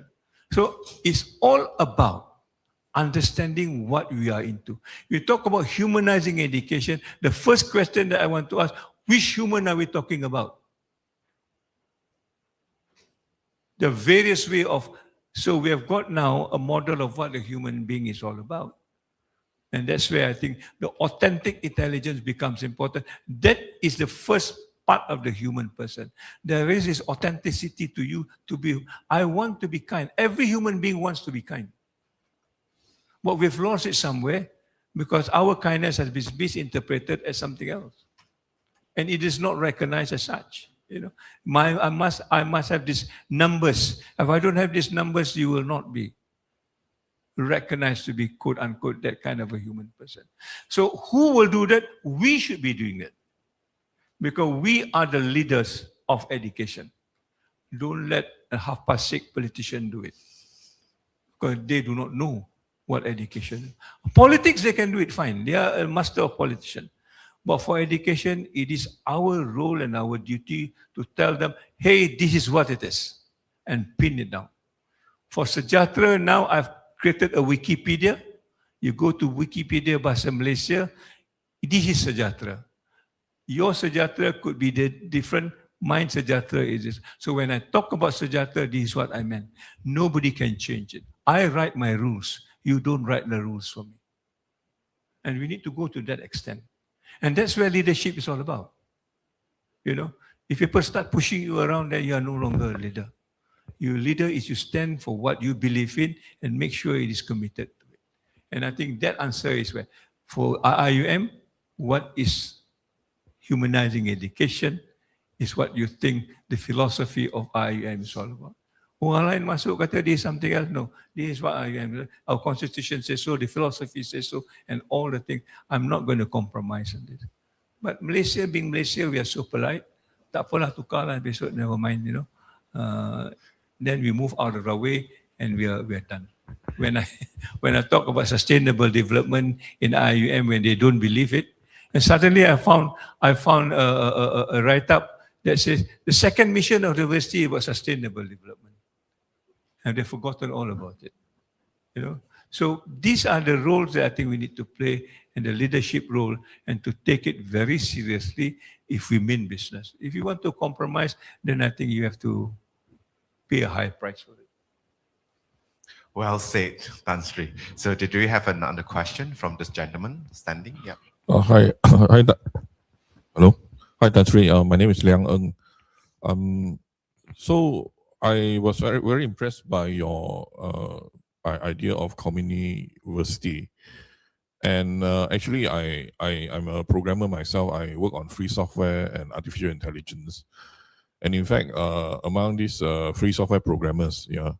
Now, I'm not sure you heard of free software programmers or not, because the industry usually don't mention us very much because they steal the code from free software programmer and not pay anything. Now, of course, I can go on a little bit more about that. But what I want to say today is about what you said on authenticity, right?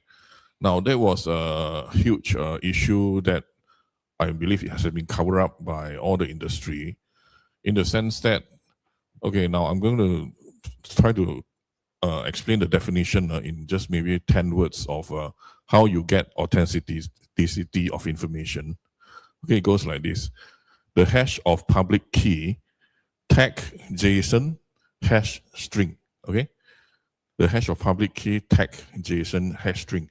Now, it sounds complicated, but anyway, what I wanted to say is that you can search for a word called omni-hash, OMNIHASH, omni-hash. Now, this is actually the kind of cryptographic code, right, that allow every one of us to claim ownership. Now, how I got into this also is because of COVID, all right?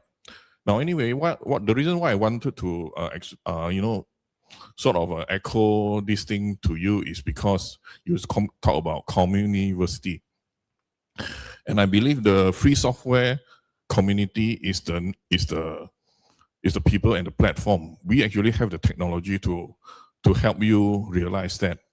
And in fact, the bigger idea of your community is called meta-naki. Meta-naki as in metaverse, naki as in monarchy. So you combine the word metaverse and monarchy together, you get meta-naki. And what I'm trying to say is that now, the last thing I want to say is we free software programmers are very much rejected by the, what they call the industry. And also, we can't really do much within the influence of China and United States. But we as a third world country need the help of academicians and leaders like yourself to make us heard. Because I can share with you, just a few weeks ago, I had lunch with a friend who is an industry leader. He totally rejected my idea, said, we, the bosses, will not agree to pay you guys a dime. I'm paraphrasing him, all right? Now, I heard this, firsthand. I mean, I expected that, but it still gave me a big shock. So anyway, to wrap up the whole thing is that, just want to say that, like you said, people are compartmentalized, yeah. So we programmer cannot work with other programmer because the industry blocked us, yeah. So this is what I want to propose, so that we can work together and realize your idea of community and what we call meta-naki. Now, in fact, if you search this word meta-naki, METANARCHY on Google, you will find my videos. All right, it seems like this has become the top search in the Google search now of this word that we sort of invented. Thank you very much. Thank you. I just remembered, we talk about this meta, whatever it is. I think the evidence is already there. When Zuckerberg is already now being accused of using Instagram to create addiction among youth. And it's not something which is new. I've heard people from Google, most of their software are about addiction. It's almost like a one-arm bandit. You teach them early and you get hooked. And this is what computerization is all about. All right? And that's why I think Australia is 16 years and below, you are not allowed to register on anything because you need to be human first. And in fact, I did read also, I hope my source is right, that Bill Gates' son get to go to computer at the age of 11. He wasn't born with a computer. A father is a computer guy, because he said this, I want my son to be human first and then deal with the technology. Here we are told we are digital native. You are born with the computer. Man. The moment you're out, you already use the keyboard and stuff like that. Your humanity is lost. Your spirituality is lost. Right? And to come back to your question, the university are built by the community to help the community. That is the origin of the university. The word university comes in only in the year 1088 when the University of Bologna was introduced. Before that, the word university do not exist. There was already Athens, there was already before Athens, during the Roman times, there were already quote unquote, they call it academy. Now we call it university, and we also put this criteria that was built by Bologna to say what university it's all about. So all this needs to be re-looked again. I don't mind not being called a university if it means that I need to be Western-centric. And in fact, one of the principles of a universitas at that particular point is that you must be a trustee of the European humanist tradition. If you don't have, and it becomes a contract. You want to use the name university, you must have this. If you are not using this European humanist tradition, you cannot use the word university. Yeah. So because we want to be a university, so we subscribe to this. Look at our university. How much indigenous thing in the university? Practically zero. You go to university in the West and you come to University of Science Malaysia, it's almost the same. Except that we sometimes talk about something which is, not very clear as far as our conviction is concerned. So your question is a very, very important question, but where do we start is the question. Do we want to change in the first place? If you don't want to change, that's okay, but pay the price. Yeah, and I think this colonialism will come in again because the AI now, all from our terms, is called the white AI. Nothing to do with racism. It comes from the West. 90% of this AI come from the West. Meaning what? The values, the culture, the thinking, everything else is built in within the Western framework. 100 years ago, Francis Light comes in with the boats and all. Now Francis Light needs to send just one AI, and that's it. We will change tomorrow, man. Because this AI is what we think is the truth, and we do not question. I'll give you another example. I went to Turkey, and this university is supposed to be digital, ready to be digital transformation. I thought from an Islamic university, this should be okay. We want to see what they do. And we asked them the first question. I walk in the street of Turkey, I found 100 lira on the road. What do I do with it? ChatGPT. ChatGPT said, this money, you don't know who is the owner, so find the skippers, take it and spend it. Islamic ethics say no. You find this money, you get this money, you must find who the owner is. That's the first task. If you cannot find the owner, you send it to the closest mosque or place where you do charity and leave it there. It's not your money to be taken. So how come these two answers are so different?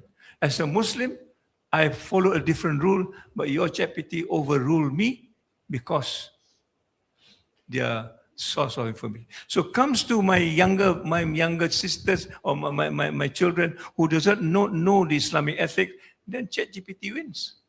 Of course, you get the money, it's even better. These are issues. Ini belum we go to the akidah part lagi. Whether you need to find 5 times a day, ChatGPT say you can do it one shot in one day. It's okay, as long as it's 5. We will follow this at the end of the day.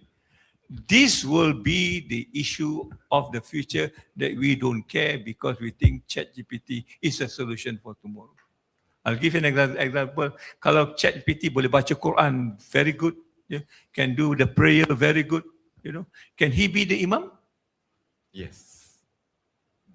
Yeah. Imagine imam kita ChatGPT, kita duduk belakang. These are the things that we have not thought of, but we run into something that we are not clear. At the end of the day, we will be, inundated with it. Right? So I don't know whether I'm helping you out, but this is my concern, and that's why I chose to speak today didn't know that I'm going to get the award. But I think I'm very concerned that the future is not clear for us. All right. Talk about warfare. And I want to change, since you let me talk about, now the warfare, people are saying that the warfare of the post-World War II is no longer relevant. It's expensive interceptor for million to intercept 20,000 a drone from the Iranians. Hey, madness, man. Now warfare needs to change now. What sort of change you look at? We do not know, right? So issues of this nature, I think, is give it to Penang Institute. Penang Institute. Okay. Yeah. Tan Sri, Alright. thank you. I think there's a lot of issues about between moral imperative and injustice, dilemma and confusion.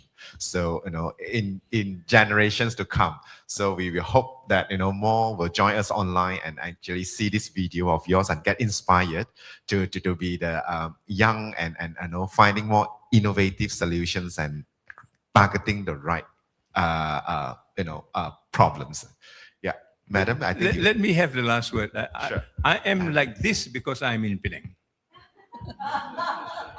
I am like this because of people like Anwar Zal. I'm like this because of SME Trees. If not, I will be another person. But I think Penang has got the resources to do it. When Penang says they want to do it, they can do it. The question is, who wants to initiate this? And I think you have initiated it. I will sign my name in the moment you say go. Thank you, Tan Sri. Let's take the last question. Let's take the last question for the day. Mine isn't really a question. It's more about the elements that were discussed by Professor, Tan Sri, humanizing education as well as compassion. So I bring out this particular scenario of ours about 10 years ago or so. The primary children of our multilingual, multinational kind of school system were forced to take Jawi writing over, I think, a small number of 3 or 4 Jawi scripts in the schools, and it was politicized. I think the public realized that issue some years ago. Highly politicized, whereby children below 10, let's say, for example, they had to learn 3 scripts. If they come from the Chinese national schools, that means they are learning Mandarin and English and Bahasa Malaysia. All these alphabets, say Bahasa Malaysia and English, to me, I'm an applied linguist. They are somewhat similar. But to add Jawi to the primary conscious of 10 or 11-year-old children, and forcefully it was a big topic. They want it taught. They want this Jawi to be taught in Chinese schools. So where is the compassion? Where is the humanizing of education by our educators as well as the Ministry of Education and the Parliament, politicians making sure that they are heard without considering how confused 10-15% of school children are subjected to this kind of compassion. Could Tan Sri please highlight why is Malaysia always having a minor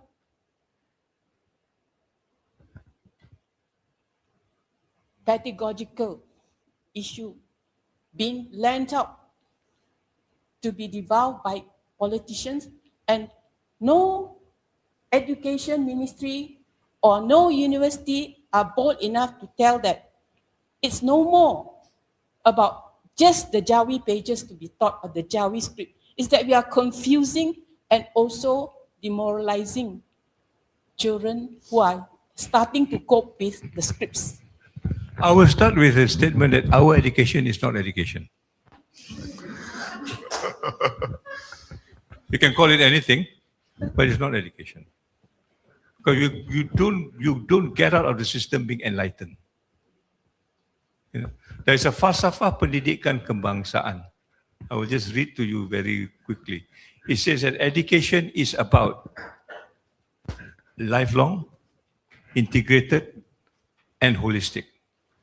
Our education is not lifelong, not integrated. One minister changed, the whole thing changed.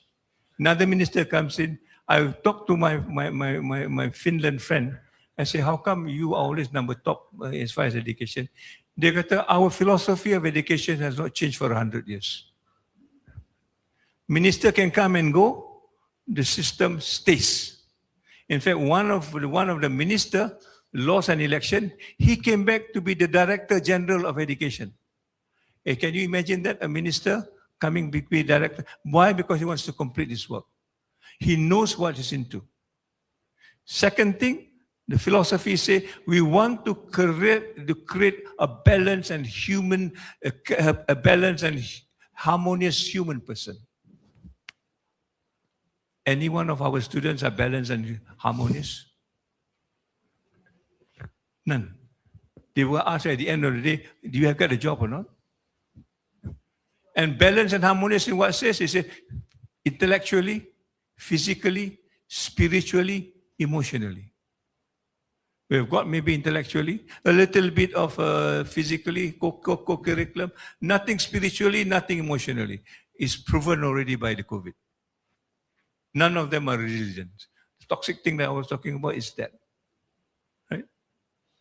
And what will this end? Dia kata, it will end as a person yang ada kesejahteraan diri. That's why I use the word sejahtera. It comes from a philosophy. It's not a word that I take it for sloganing. And the question now, what is sejahtera diri, is the one that we need to translate in education, so that at the end of the day, they kata, these are the people who will solve the problem of the family, the society, and the nation. It goes back to the problem solving that I was discussing to you. You don't have this, you don't have education. So putting Jawi there, putting D there, and you know, today Jawi, tomorrow, I don't know what. So we do not even understand the philosophy of education to start off with before you manipulate with it. And we allow this to happen. All right? And then we blame them. We should blame us because we are not speaking out. Yeah?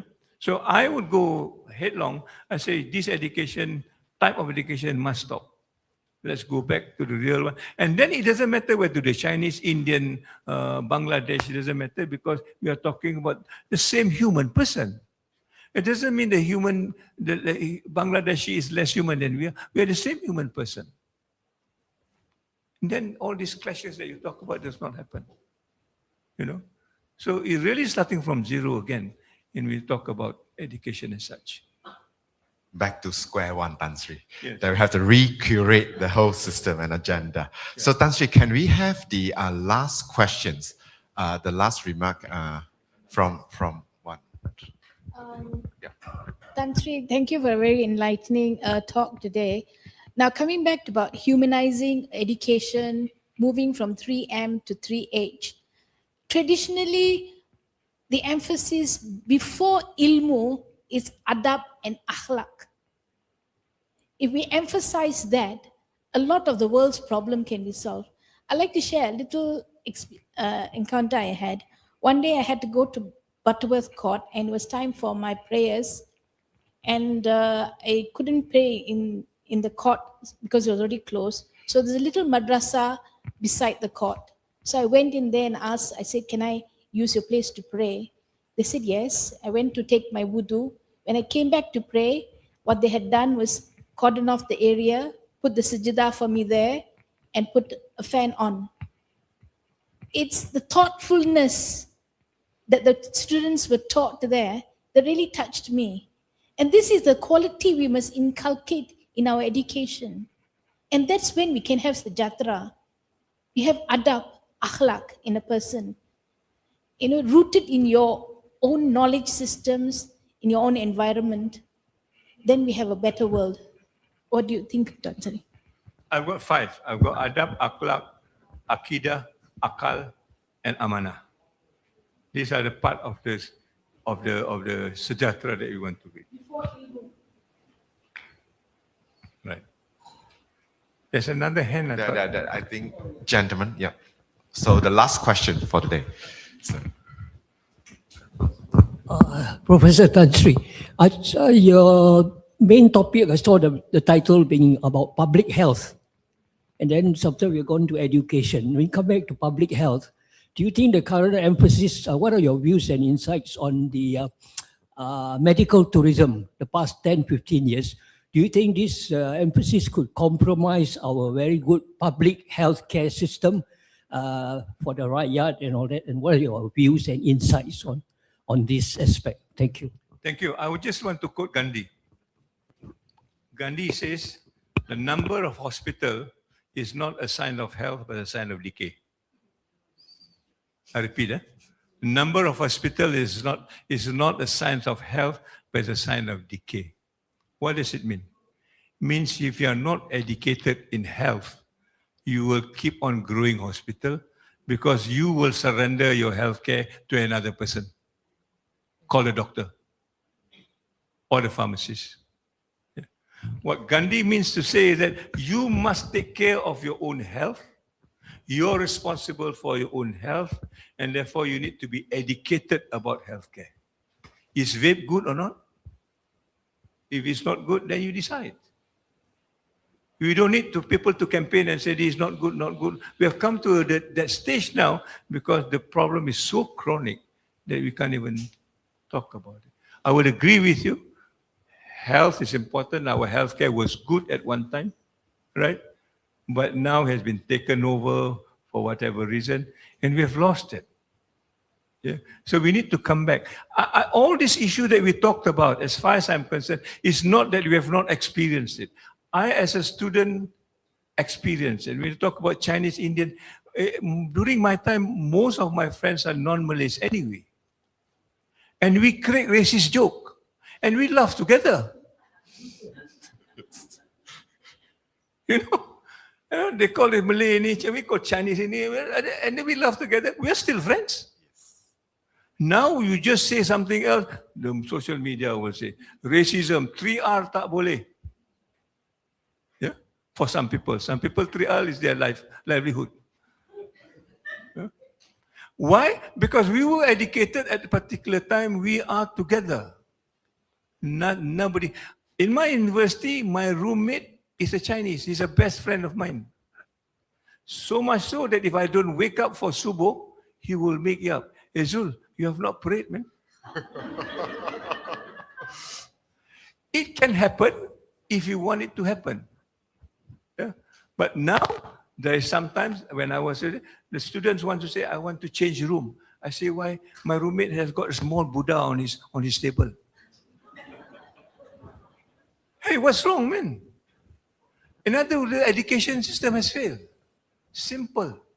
If you can't even live with a small Buddha on somebody else's table, you cannot live with a real Buddhism outside. So this is what I meant when I go into this. Health and education must go together. You can't have no education. Gandhi is right. Yeah. So we keep on building this big hospital and take your money away, and you become hooked, just like another software. Every month you get to come and do this and that, and still you are not cured. I, as a pharmacist, I know. If I were to sell you drug, I will sell 2 very symptomatic treatment. You are okay, mainly steroids, yeah. And then you come 3 or 4 times, and the last time I'll give you the real one so that you don't come back. Don't spill the tea. That is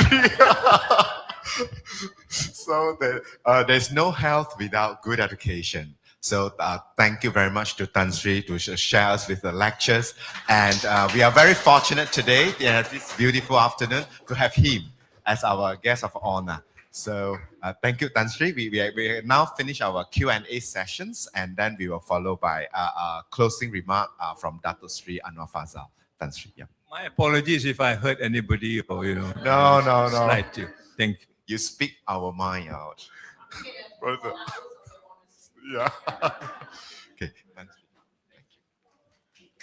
you. So now I would like to pass the mic to our very beloved President of the Society, Dato Sri Anwar Fazal, to actually do a closing remark. Thank you so much. I have, first of all, to thank a number of people.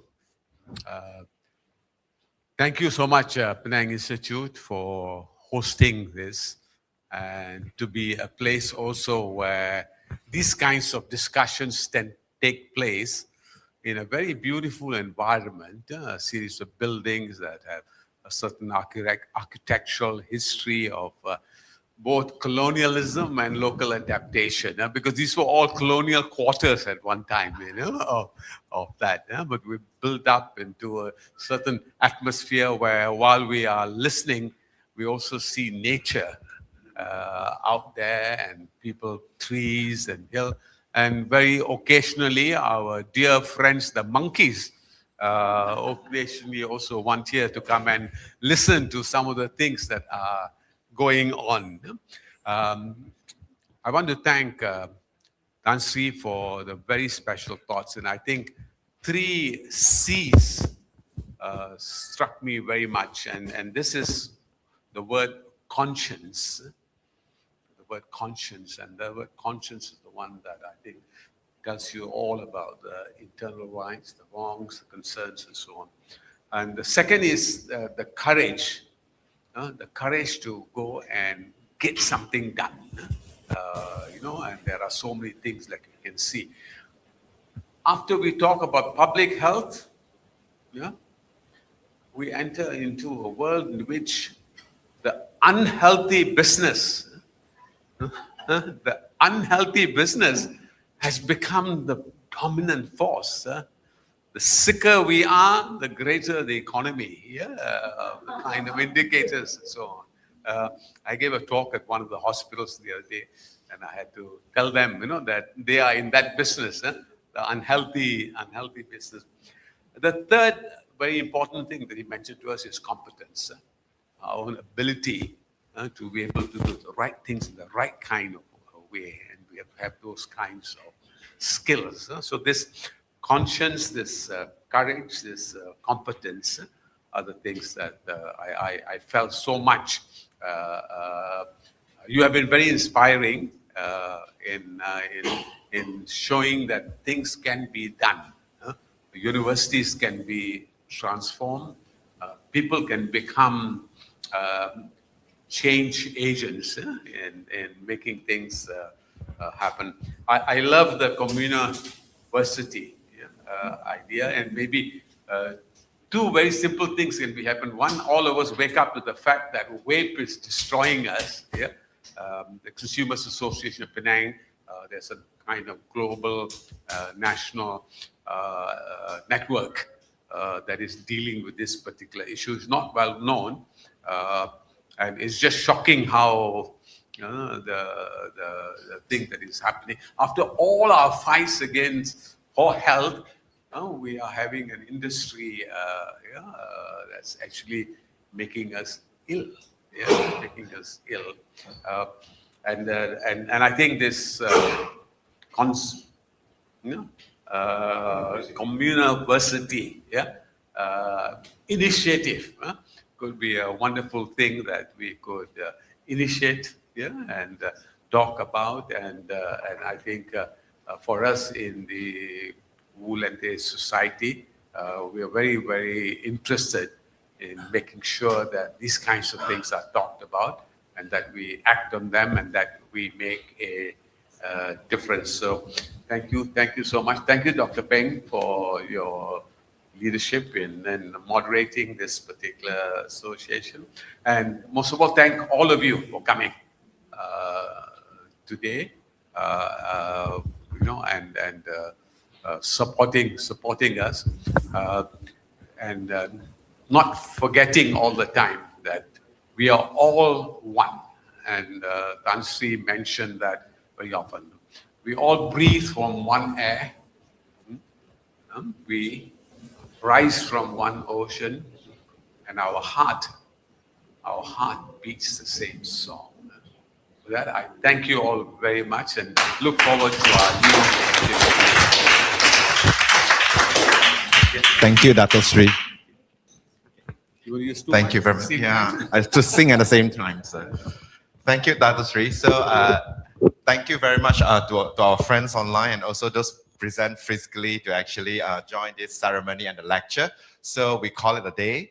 And there are some free postcard, free booklet, and also information that you can collect a copy. If you would like to support the society, we are doing fundraising to sustain the operation of the society. Do buy some books if you are interested you. So have a good day. We are going to go to the Dr. Lien-Teh bus to actually get a group photo, another group photo. Please, after I think in another 4:30, we will head towards the bus to actually get the photo. Sure. One person just passed away recently, very sadly. Can you imagine that someone could,